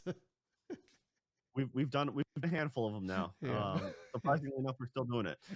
So it yeah, just happens. oh yeah, the as far as like when he happens to say like they've been weaponized, and I'm like, Mm, wait, that's also super. It just feels really wrong and like yeah, really ham-fisted, really forced. And then I'm like, oh wait, if you go back to his dream though, and you're seeing it um as the rifle, the assault rifle, and like his mind would be more forefront to thinking something like that because he's yeah. already been kind of cued in. It's like Matthew just ran off like a weapon. I think he says something like that, just like a weapon. He was just pointed at that area. but it angers me that the police never did a proper search of the area. Well, they kind of did. They kind of explained it, but like that's because before Archer even gets into the picture, I actually said out loud, I'm waiting for like one of the parents is going to have like all the people in the strings to connect to where they're going, Mhm. you know. So And then he happens to have. he when he connects, I'm like, he has his house, and then he gets the one other people's houses, and I'm like, wait, that's all well and fine, but you're talking about a sidewalk that's 20 feet away from you. Good on you for figuring out what sidewalk pavement the kid ran on, and that means you have like 2 to 3 feet of space, but that then angled outward, you just happen to intersect one house perfectly. I'm like, you have to Yeah. square that block. And then at the end, well, or whenever he does show the Justine's like, oh, and she moves down, but she's like, his house is right there. And I'm like, awesome. At least they address the fact that it is not perfectly over that one person's. You need a third person's house to triangulate more effectively. And I'm like, Yeah, because so I was, yeah. he draws a circle around that area, and then that's when Justine's like, "Oh, it's like you're close." Because him just drawing a line on a map is not going to be really that precise. Because yeah, you can't with 2 points over that much distance. It's not going to be that great. But that is so like that is kind of where I was kind of like kind of scratched my chin at some of this movie. So if 17 kids disappeared from a classroom, um, somebody would go to jail. It would be national news. Um, the police would be all over it. The FBI would be all over it. There would be lots of investigations, and they wouldn't have just like questioned Alex's like aunt one time. They would have completely flipped that house. They'd been like, "Why is this kid the only thing?" I'm glad they did cover that at least a little bit, Yeah, where they did the home visit, then they had the kids go away, come back, and they made sure they cleaned up the house for the police investigation, right. um, which was fine. But I was just like, I'm like, hey, at least you covered at least that much, bare Yeah. minimum. It's been they do talk about the FBI. I mean, the FBI would be the forefront. They would have, they'd have a post there, because I mean, Twin Peaks got an FBI agent. That was only, there's two missing, potential two dead bodies. Well, I mean, So yeah. I like just the like police make mistakes. Police are lazy sometimes, and that leads to there's plenty of stories about them missing things and being lazy, and that causing crimes to go unsolved and stuff. But you're talking about 17 kids that just completely disappear. There would be like the whole country would stop. The whole country would stop, and it would get figured out. So like for it to be like a month later and everyone to just go like, well, I guess that's just life.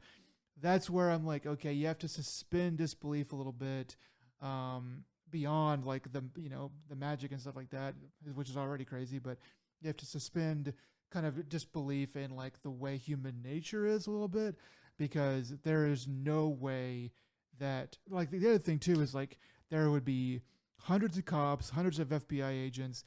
The every single um, video that was taken of the kids leaving would end up online. There'd be a million internet sleuths, and somebody within 30 seconds would have said, "Hey, let's triangulate where the kids are running," and that would have. So I feel like it's one of those things like the internet ruins everything.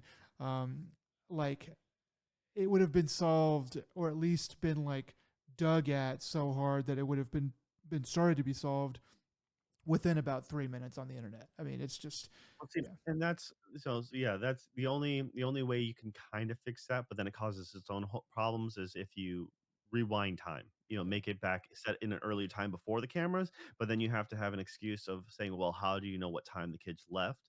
They kind of stated that in the beginning because they said alarms and cameras. right, So like, so a few people with ADT, like security alarm or something like that, they would have had been notified, right?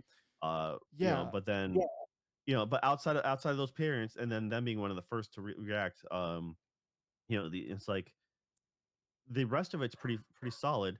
It's just you don't know when the to what extent the neighborhood is cameraed up, but you end up seeing a few people, so it's like if it, that's the only thing is you everyone who has a camera along the street block be like, hey, look through footage, see what you find, give it to us.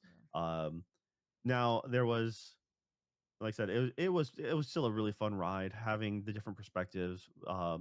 When the police officer, and I can't remember his name right now, when his uh, uh, girlfriend comes into the picture, Donna, like I thought it was gonna be so much worse. She gets Justine in the liquor store, grabs that bottle, and I thought she was gonna go ham, and then she just pours it on her. I'm like, is she gonna light that? Is that some 151? Is she gonna light it on fire? Because that's gonna be like, no, she just and then walks. I'm like, that is so much more tame and like very lucky.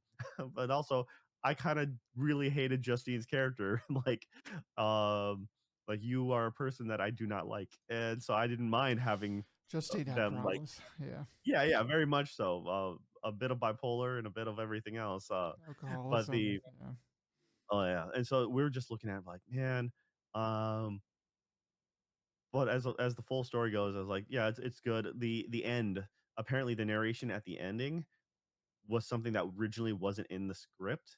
Mm. One of the screenings that I think it was in a Vanity Fair article. Apparently when they showed Matthew's face and it goes screen goes dark and credits start rolling, and there was an audible WTF out loud Oh, by somebody, and they're like, so we added the extra little narration at the what end. the? Just I can just imagine that. Like that's the end, like what like so the I extra two mean, sentences I help s- out. I mean, I see why you wouldn't have anything in there, but if you're gonna, but you can bookend it with narration for literally almost no extra cost. Like you Okay, can, and that's part of the reason why I like the narration yeah, because the narrator is not a member of the class. They're completely detached from the actual story. They're just someone relaying this true events, and that's that made it more interesting that way. You know, also it's one of the things that like with horror movies, just ending it on a cold stop like that is in its own way really fun and twisted and telling because it makes you ponder like what exactly happened, what's it leaves you with more questions and answers. The narration still leaves you with more questions and answers because but at the same time it gives at least gives you a little bit of solace knowing well at least these people are being taken care of and they might be getting better. But the way I looked at it is the longer they were in a vegetative state, the worse off they were. So like Alex's parents are gone. Like that's the way I look at it. It's like his parents were the most like you're looking at whatever the 1 month all the kids were gone plus uh, an extra week or two before that. And then you had but you had Josh Brolin's character Archer. Archer was he was God at the end, but because he was only under hypnosis for or witchcraft for like 10 minutes, yeah, he snapped back to it real quick. So that was that was good. It was like all right, that made sense. So okay. um yeah, I mean there's other things where you're like, well, there's an off like the officer being gone or whatever, like being overnight at the place. Like no one's going to question where the officer went, where the car is. He's not on duty. The car's not Dude, in the lot. yeah, you cannot unplug your cop camera. Like, Yeah, well, I mean, you he could. also. That's the thing is that's the thing is they don't play anyone as being a perfect person. Oh no. The most, in fact, if anything, um, Alex's father was almost too chill. He was just like he was too chipper. He's like he seems more like scary uncle that is like, don't be friends with him because he seems too cool and then he's going to be like, oh no, he's the big bad guy. But um it's just yeah, you just feel for Alex. Alex is but the fact and I agree with you. The fact that Alex is the one who solves his own problem. Mm. He is, he's not saved. Um the events happen, but like Alex already knew what had their own plan. Um, even going over the salt line to trigger his parents to come at him, like uh, just to get the stick needed or just to get the He still the had to stuff. get. He had to do it because he had to get them out of the way because he had to get in there. Yeah. Yeah, and so the fact that like it just happened that downstairs Archer and Justine were fighting, like, but it's just like that's just coincidental, but like without them in the picture, it wouldn't have mattered. Those guys would have been standby, sentinels while because the salt line wasn't broken. So I'm like, having the kid as the victim, but having the kid overcome it and handle it themselves. I'm like, that was satisfying. And yeah, it's just like, the kid's gonna have some serious therapy, but at the same time, they were able to overcome all odds and figure things out themselves. And that's the greatest thing is like they pieced it together that nothing was told to them. And I think that's actually one of the best parts about this whole film. So, Yeah. anyways, I think it's I think it was actually really well done. I Yeah, I didn't know much about this going into it, and then I just until I knew the director, but I was surprised in how well executed it was. So it's like, it had some funny moments, had some just the I think the juxtaposition between serious, odd, quirky, and just like the tension, like all of it melded really well. So props, props all around, dude.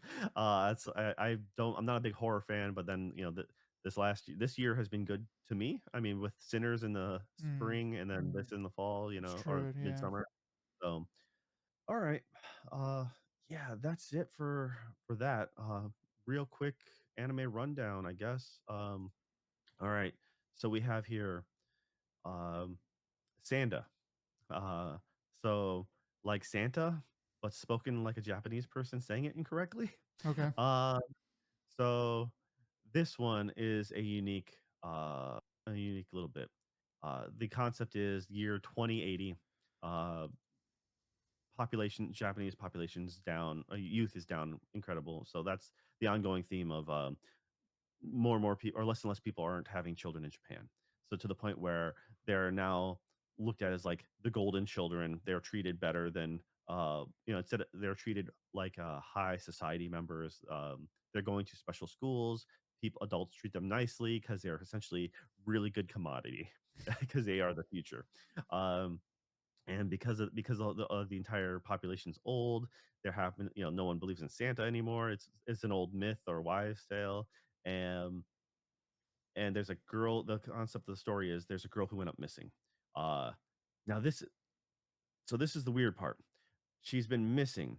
They say in episode one, she's been missing for 6 months. I checked this in Japanese and I checked this in English. They both say 6 months. They then in like episode three say uh it's been 1 week since she's been declared dead. But they say that in the beginning after 6 months she was declared dead. Um, but it's weird because it doesn't give a proper timeline. It makes it seem like she went missing. I don't know if episode one is just mistaken and it's much closer to the time because once again, just doesn't make sense. That part. But anyways, so the girl's best friend is trying to find her, and she's very tall. I forget what grade these kids are supposed to be in, but anyways, for a girl, she's like five. I think she's like 5'11" or something like that. So she just towers over the main character, whose Pretty tall. name is Sanda. Um, Detective Girl just figures out that Santa happens to be a descendant of Santa, and he has to meet certain criteria in order to awaken his Santa powers. And with Santa's help, she wants his help to help uncover and find her missing friend. Um, this show's wild. I love the art style. It's super weird. It kind of reminds me of it's off. It's like uh, Johnny the Homicidal Maniac or Okay. Invader Zim. The Invader Zim. Kind of like it's just their eyes and their body angles and stuff are just odd enough.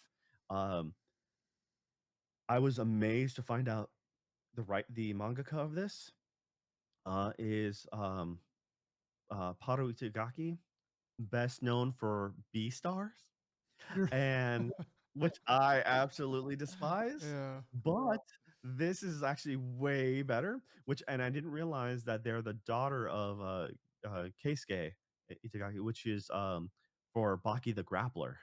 Uh, Oh. Okay.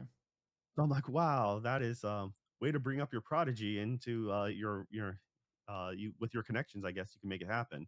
Um, Hey, I but B mean, Star is acclaimed, so like in its own right. I may hate it, but a lot of people really like it, and so this one's is just so different that it's kind of refreshing in its own way. There's currently there's like um 3 episodes. I'm sorry, there's 4 episodes out now, all of it getting dubbed simultaneously, so that's great. Uh, it's it's fun, it's different, it's worth a watch at this point. is all I gotta say about that. Sanda. Okay. Another one, yeah. So I say it's if you want to watch something different, that's not your standard thing. Go for it. It's so far it's been entertaining. The next one also has a very unique art style, and it's called Let's Play. Um, Currently 4 episodes out in Japanese, 2 in English. So this one, real quick synopsis.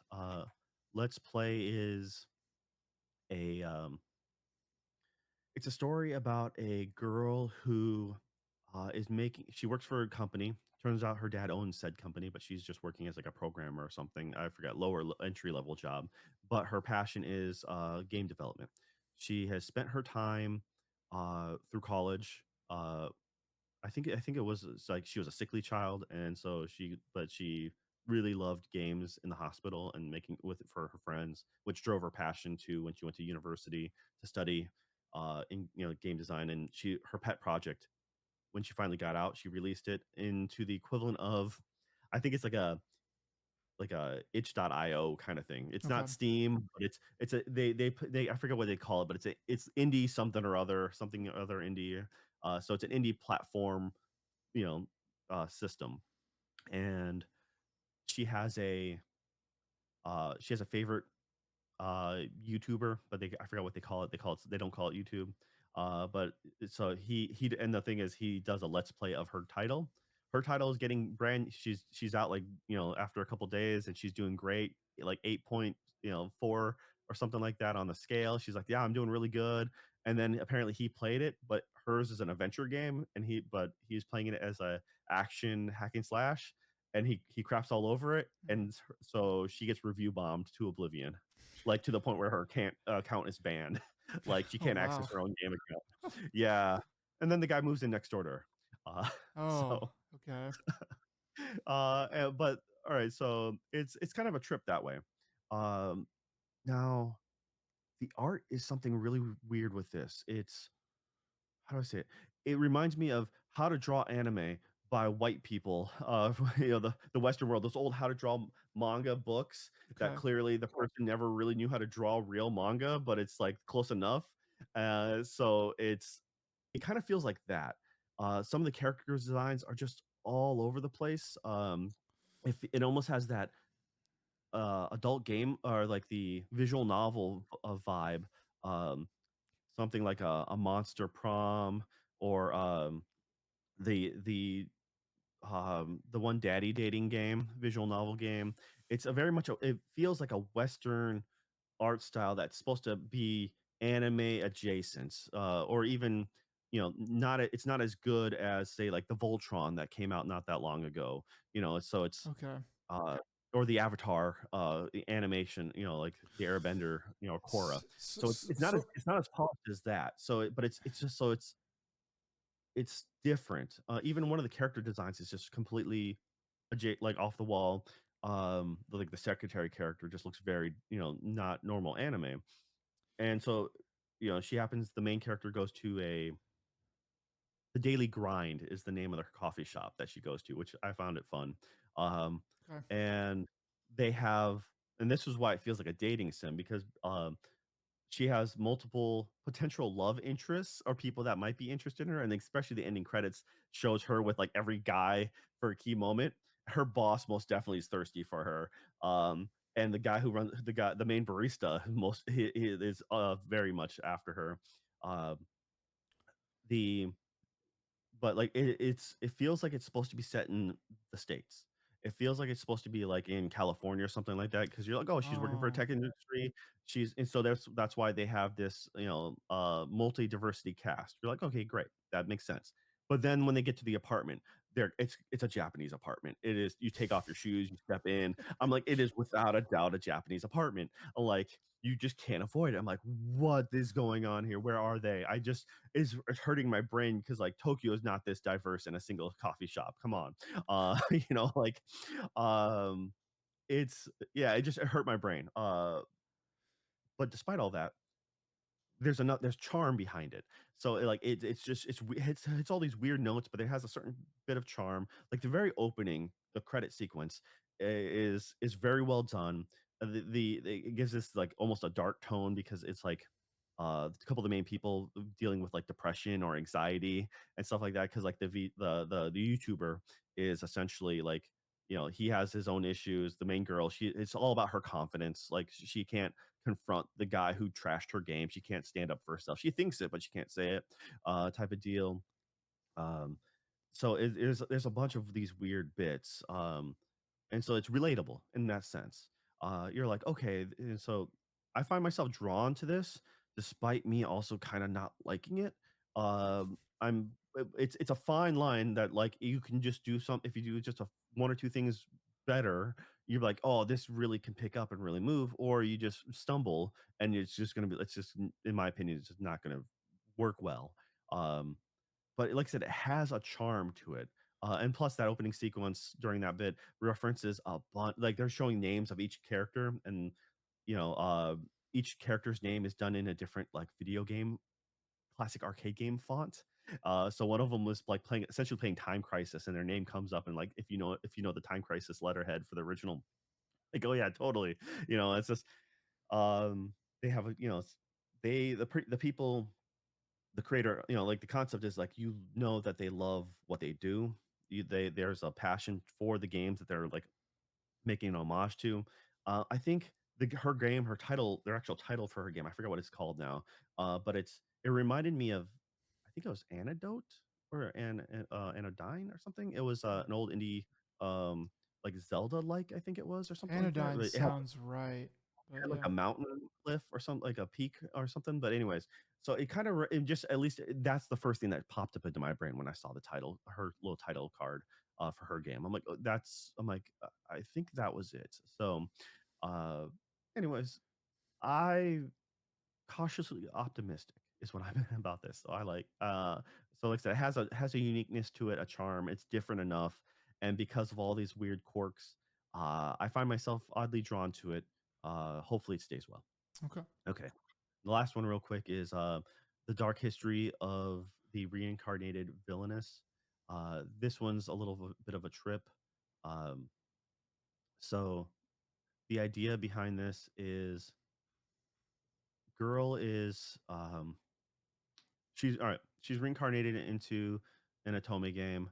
She ends up uh no, not Atome game. I'm sorry. She's reincarnated into her own story. As a small youth, she goes completely chunibyo, and she's like, I'm waiting for my day, the day that I get isekai. She's like, I am going to be isekai, and then she starts writing her own fanfic story. She makes her own back world. She just, and it's like, it's super cringe. um you know, then flash forward to her as an adult, and then her mom calls her up. She's like, "Yeah, I found these old papers and this old letter," because she wrote her own like farewell isekai letter, being like, "If you're reading this, I'm gone," you know, like, as a child. And she's just telling her mom, "Yeah, you can just trash all that stuff." And she's like, "Wait, what letter?" And she's like, "Oh crap, that letter." And then that's when she gets truck cooned. So Oh man. and then she ends up winding up as like, she even named the main heroine after herself.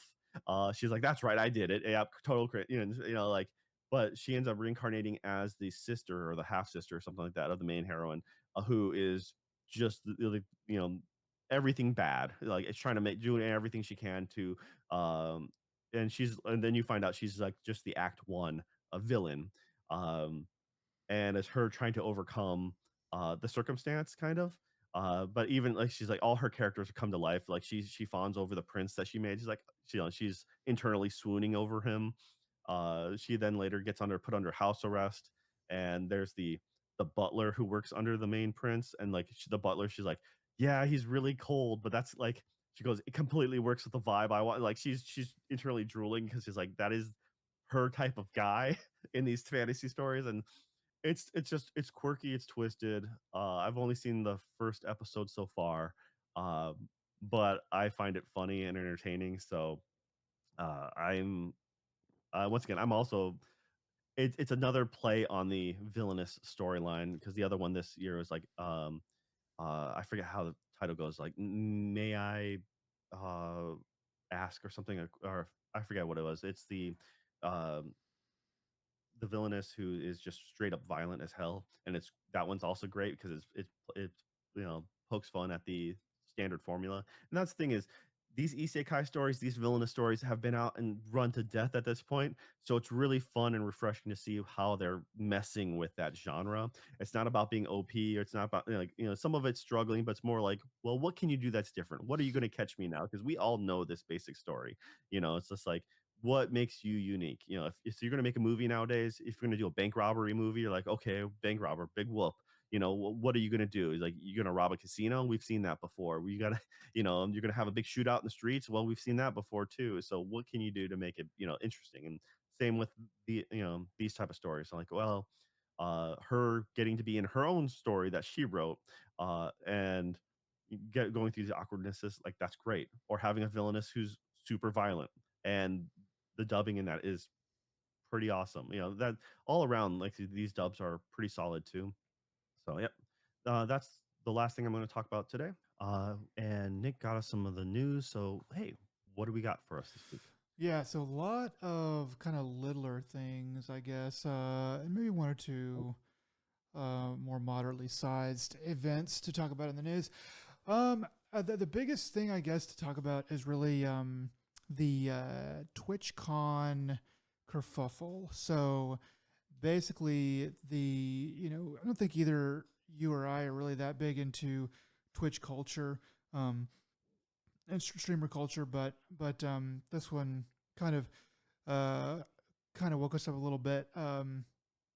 That the streamer Emiru, I hope I'm pronouncing that right.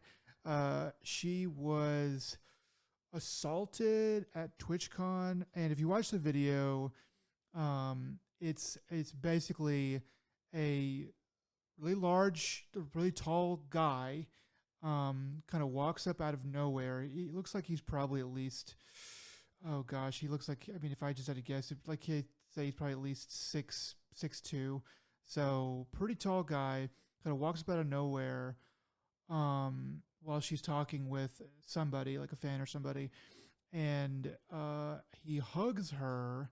And then we are told that he goes in for a kiss, at which point she like pushes him away. You can kind of see that in the video. The video I saw had stuff blurred out oddly, but she pushes him away, and right about that point, that a security guard jumps in and like shoves him down, and that's kind of where the video, well, I haven't been able to see all of the footage, but that's where the video that I saw ends. And so yeah, so that's kind of been big news in the world, I guess. Yeah. So the extended version of that is essentially shows on the back end the perpetrator walking away and not being stopped.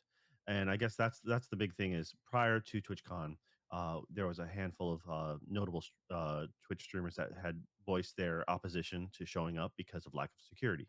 And this kind of only doubles down on their these people's thoughts. I mean, the your later on uh, information was led that the security guard who jumped in was Emiru's personal security guard that she pays for out of pocket, and you see her getting like walked off the stage. So it was a meet and greet, is what she when this happened. There's someone who rushes to her and starts and like helps her off stage, kind of, or out of the way. That is her manager, and essentially, what really the fallout from this is the lack of response from Twitch, lack of anything from them.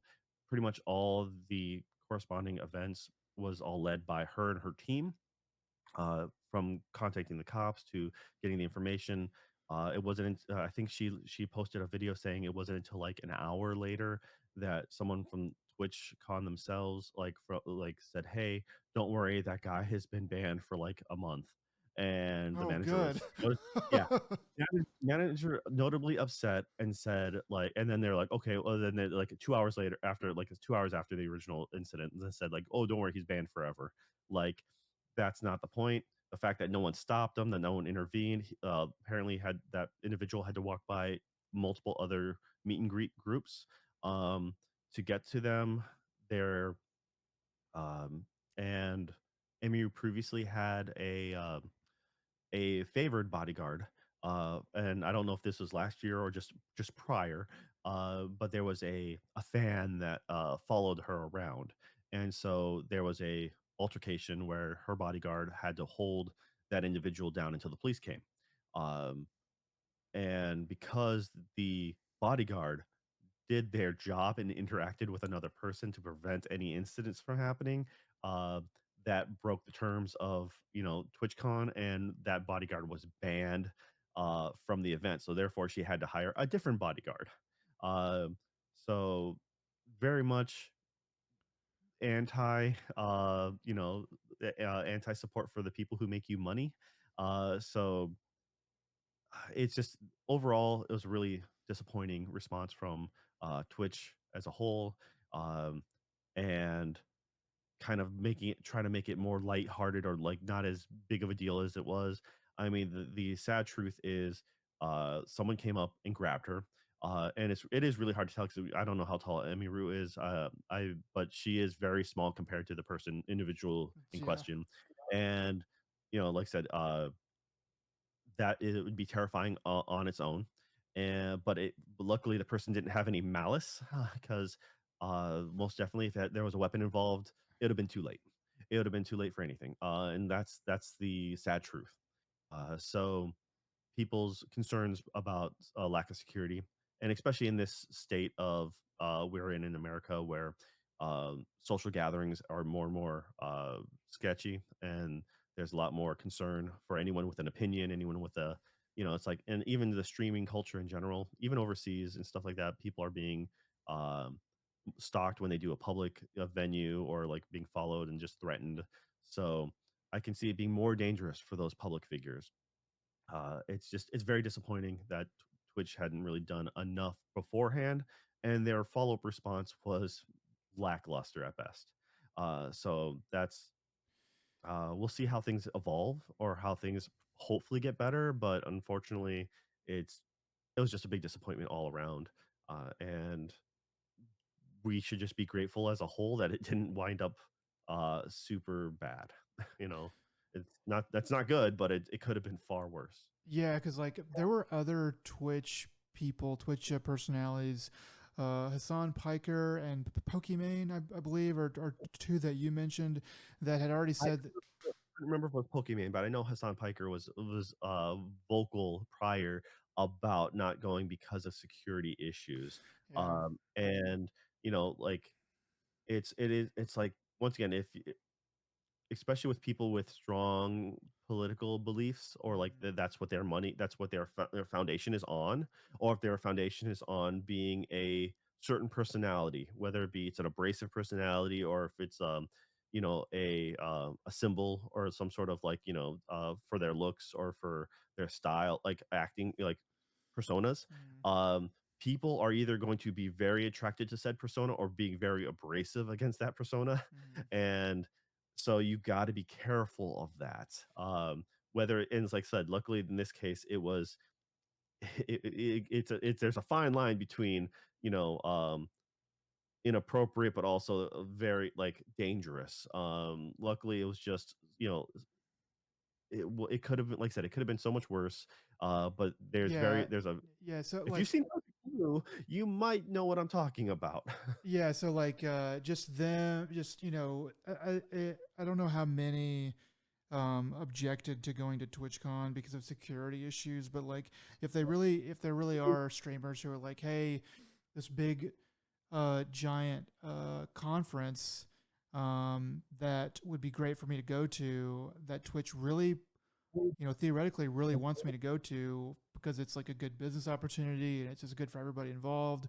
Like if I'm not comfortable going to that legitimately because of security issues, that's a pretty big issue for Twitch because like that's basically saying that you don't care about our basic safety. Um, and then uh, and then like um, the I was saying to you before the podcast, like I wonder how long this has been like an issue. Like I don't think that there's a bunch of Twitch streamers who got the layout for the security this year and goes, oh, it's bad this year. I'm not going this year.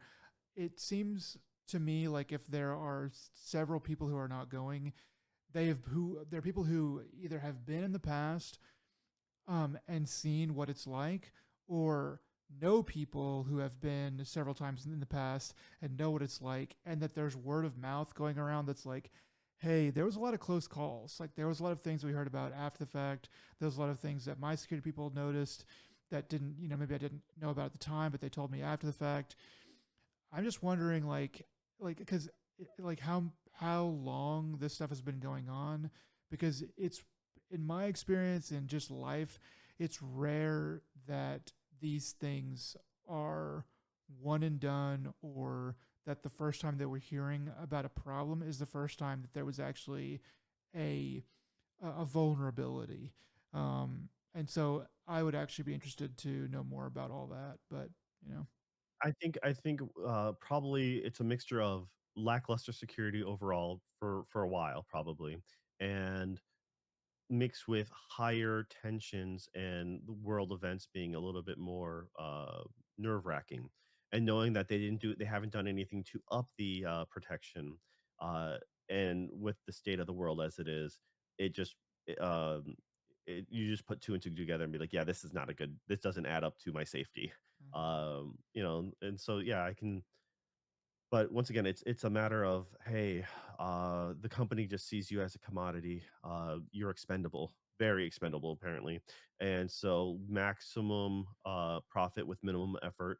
And worst case happens, we just literally can grab a new person out of the woodwork. Well, it's weird Uh, too because you have to think like, okay, so how does Twitch actually like lose, you know, like how do they lose money off of this? Because that's their corporation, and that's, I mean, and I'm sure that they care about the well-being of people, but really what they're going to care most about as an organization is the bottom line and money. It's like, okay, so nothing happened bad to this streamer.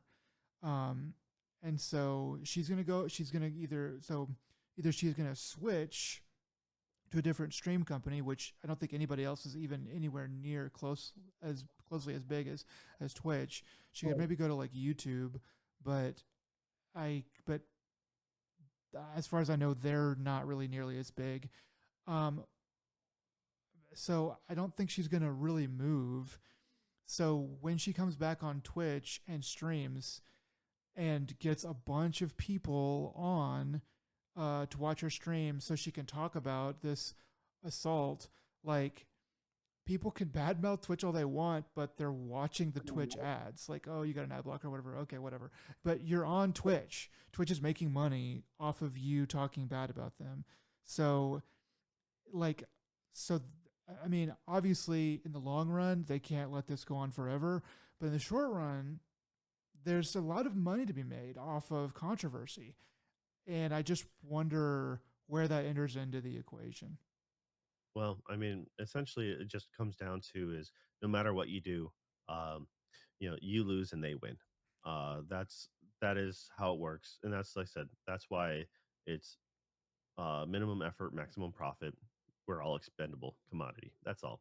And don't kid yourself. Otherwise, corporations don't have us in. They don't have their employees' best interest in mind. Especially with this economy or this, the way the world's set up.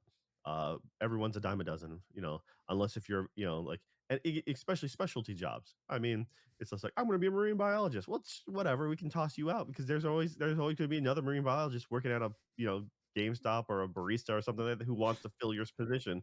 They want to work their degree too, but most people don't.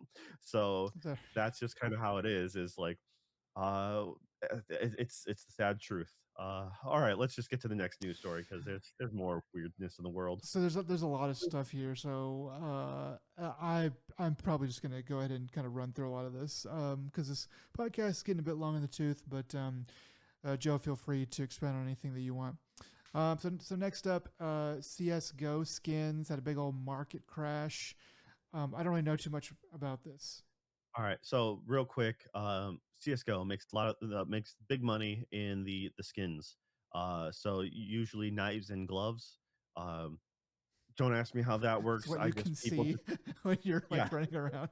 Okay, So yeah. people just love it, and there's been hard currency involved. There's been gambling, betting in the past. So CS:GO makes a lot of money for a lot of people, and there's a lot of loopholes, I guess. Anyways, what Steam did is they all right. Sorry if I get this not 100% correct, but from the gist of it is there's multiple tiers of loot. Gold being like the ones that gives you the gloves and the knife skins. Pricing ranges wildly. Like I heard something like 15K skins can allegedly go for, which just sounds like drug smuggling to me, or like Sounds crazy, yeah. sounds like when you post something like really expensive on Facebook Marketplace and or Craigslist, and you're like, that's really a drug deal just in secret. It's not a piece of art. So anyways, that's what they do is these things can go for as low as like 50 to 100 something bucks to all the way up to 1,000 bucks, thousands. And what they did now is one of the step tier below it is I think it's red. So they have now allowed you to cash in red for gold. There's just I don't know what the quantity is, X amount of like 5 reds for a gold or something like that. And so what it did is it completely pulled the rug from the top tier, meaning that their stuff isn't worth as much, and that red tier or whatever, everyone's buying that up because it was like people didn't want it, but now that they could potentially get the thing, it's completely thrown the market crazy, and people are now responding accordingly. All right, yeah, that's really it. I'm kind of curious to see the fallout of it.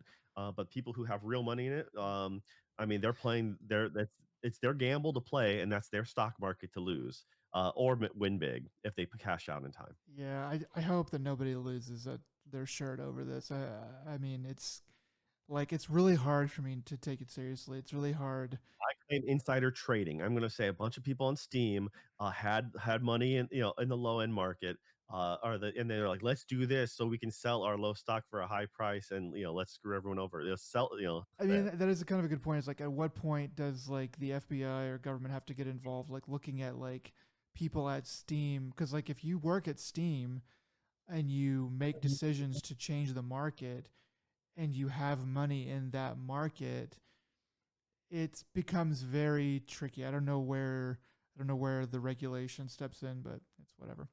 Okay. All right. Yeah. Next article. Next thing, Microsoft pushed Xbox Studios to have a 30% profit margin, according to Jason Schreier. Also, according to him, that this led to layoffs, canceled projects, price rises, and a multi-platform push. So to kind of compare this, because it's like percent, like what is that? Sony in 25 or maybe 24, they were aiming for like a 16% profit margin.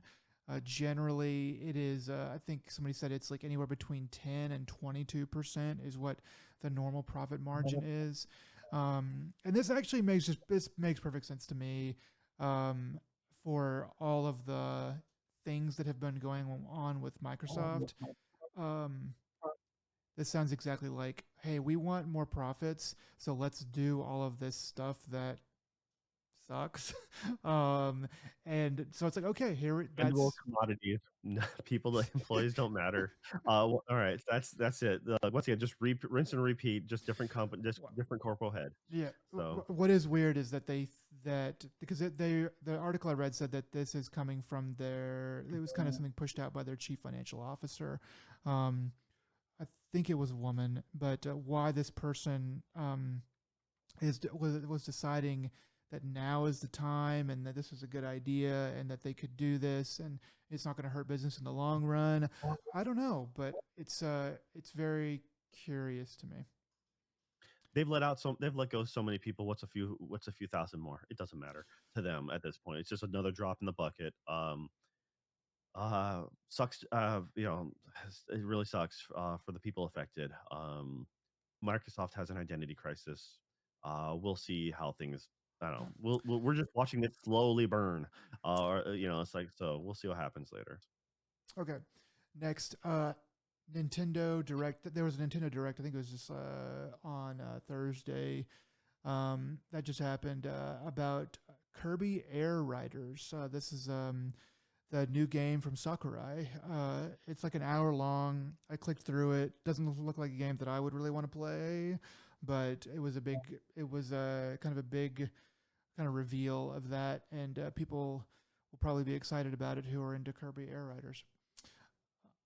Yeah, it's weird. It seems like there's a lot of people are trying to boast or like boost the whole kart racing, genre. You have this, Sonic coming out with theirs again. So you got between Sega, between Mario Kart, and now Kirby Air Riders.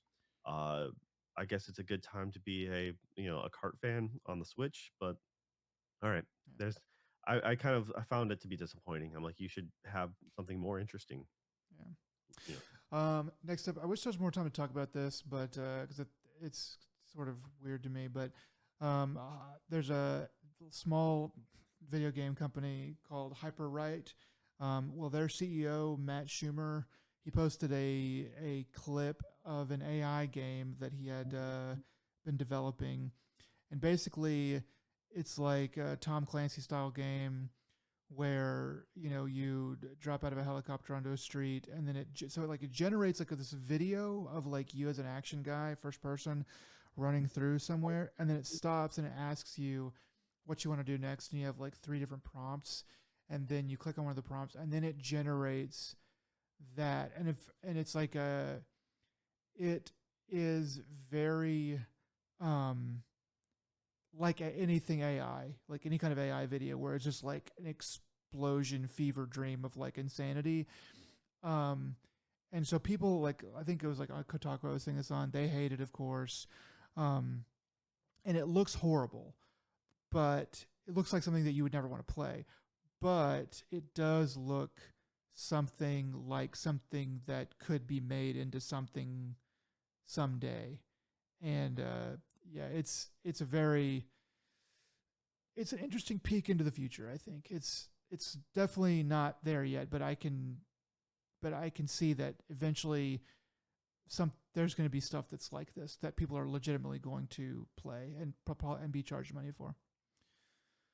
yeah, for sure. I mean, it's the theory is nice, but the execution and the way it's going is like, I'm more curious of how long does it take for the game base, if there was a demo for the fan base to make it um become like, do all the hateful things that any AI is given when in the hands of gamers, or the nerddom, because it only takes like, a mere, minutes to hours for it to be like, the AI to be like, I hate everyone and the world needs to be cleansed, all hail the robots, so Yeah. but yeah, all right. It's like I said, the idea of being able to generate or automate, certain things, that's, it's a neat fantasy idea. It's a great sci-fi spin, but at the same time, it's just like the reality of it is dark and grim and not really great. And we're not there yet.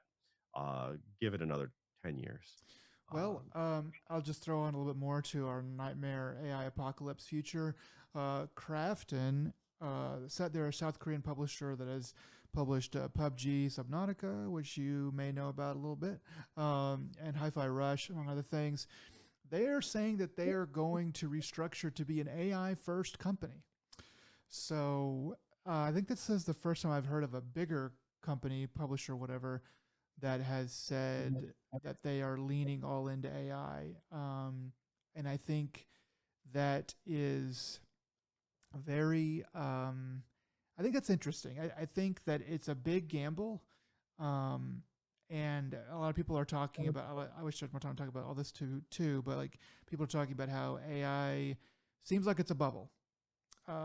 It's looking a lot more bubbly every week or so, and a lot of the financing is kind of circular, and it's getting sort of like, what are we really doing here? So if I were a big corporation, I don't think I would be declaring myself an AI first company. I think I would probably be declaring myself a AI curious company, and going from there. But we'll see what it actually means. Maybe it might be a publicity stunt. They might just be gonna doing business as usual, and then but using this as a way to catch eyeballs. Yeah, for sure. I mean, all I can think of is Just remember to stay AI agnostic, and There's- we don't. What was it I sent you? It was the meme of like, I don't care if AI wins. I just want Adobe to I lose. just want Uh, I just need Adobe to lose. Yeah. Oh man. So I didn't realize how much bad news there is, how much like bad corporate overlord news there is in this in this week. But it's crazy. Next up, Ubisoft Studio, Massive Entertainment, has asked staff to volunteer to be laid off. I mean, that's not funny, but it's not funny they're being asked to be laid off, but it is funny that like this, like what in the world? So basically they're saying, hey, either you volunteer to be laid off or we're going to do it for you. And it's just, that's another thing to tack onto that. I think it probably has to do with, because I know Britain has a law where if a company plans to lay off a certain number of employees and at a company or a certain percentage of employees, it might be one or both, that they have to notify everyone at the company that there will be layoffs and that their job could be in jeopardy. Not that it is or that it will be, but that it could be. And I'm wondering if, because Massive Entertainment, I think they said it was in Denmark. I can't remember which, but it was like a Northern European country. But I wonder if maybe they are in a country where that requires some kind of notice like that, and so this is sort of their way of doing it as well. I don't know. yeah, a lot of times too, ahead of a massive layoff, they're like, okay, you can now choose. You can what little destiny you have to control. You can take the early buyout, sell out now. Here's your benefits, and hopefully be more happy with this severance package. And you can go forward knowing that you now are actively looking for a new job, and you can roll the dice and uh, be surprised, but not shouldn't be surprised about the future layoffs, and then have to tread water at that time. So it's yeah, but yeah, you're right. Some certain countries have a lot of rules and regulations. It looks like massive entertainment from looks like it's yeah, Swedish Oh, Swedish. based company. So, Okay. but yeah, all right. Hopefully, hopefully it doesn't lead to anything too terrible. But unfortunately, this is the timeline we are in. So expect the worst. Um, Stop hoping for the best. Hope to tread water. Okay. Next up, this is something near and dear to our hearts, more or less. Remedy CEO Tero Virtala is stepping down. He is going to be replaced by Marcus Maki, who is going to be the interim CEO until Remedy can find a more permanent CEO. But you brought this to my attention earlier this week, and I just wanted to point it out here because we like Remedy. Yeah, the big question was, obviously, what's going to happen from it?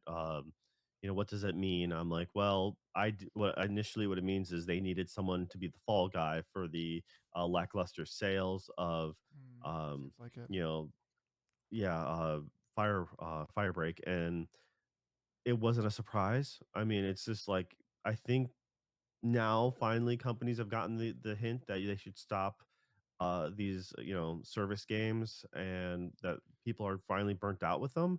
But I think most people who had their plans running, like, I think they were just, Remedy was one of those people that they jumped a little too late, but by the time the big reveal happened and everyone was falling apart, they're like, we are already too far committed. We have to at least release this thing, have it fail, and we can do it as a tax bit, maybe. I don't Tax know. write off. uh, but that's, in theory, I guess. I don't know. That's the best outlook I can think of why they committed to it at the end.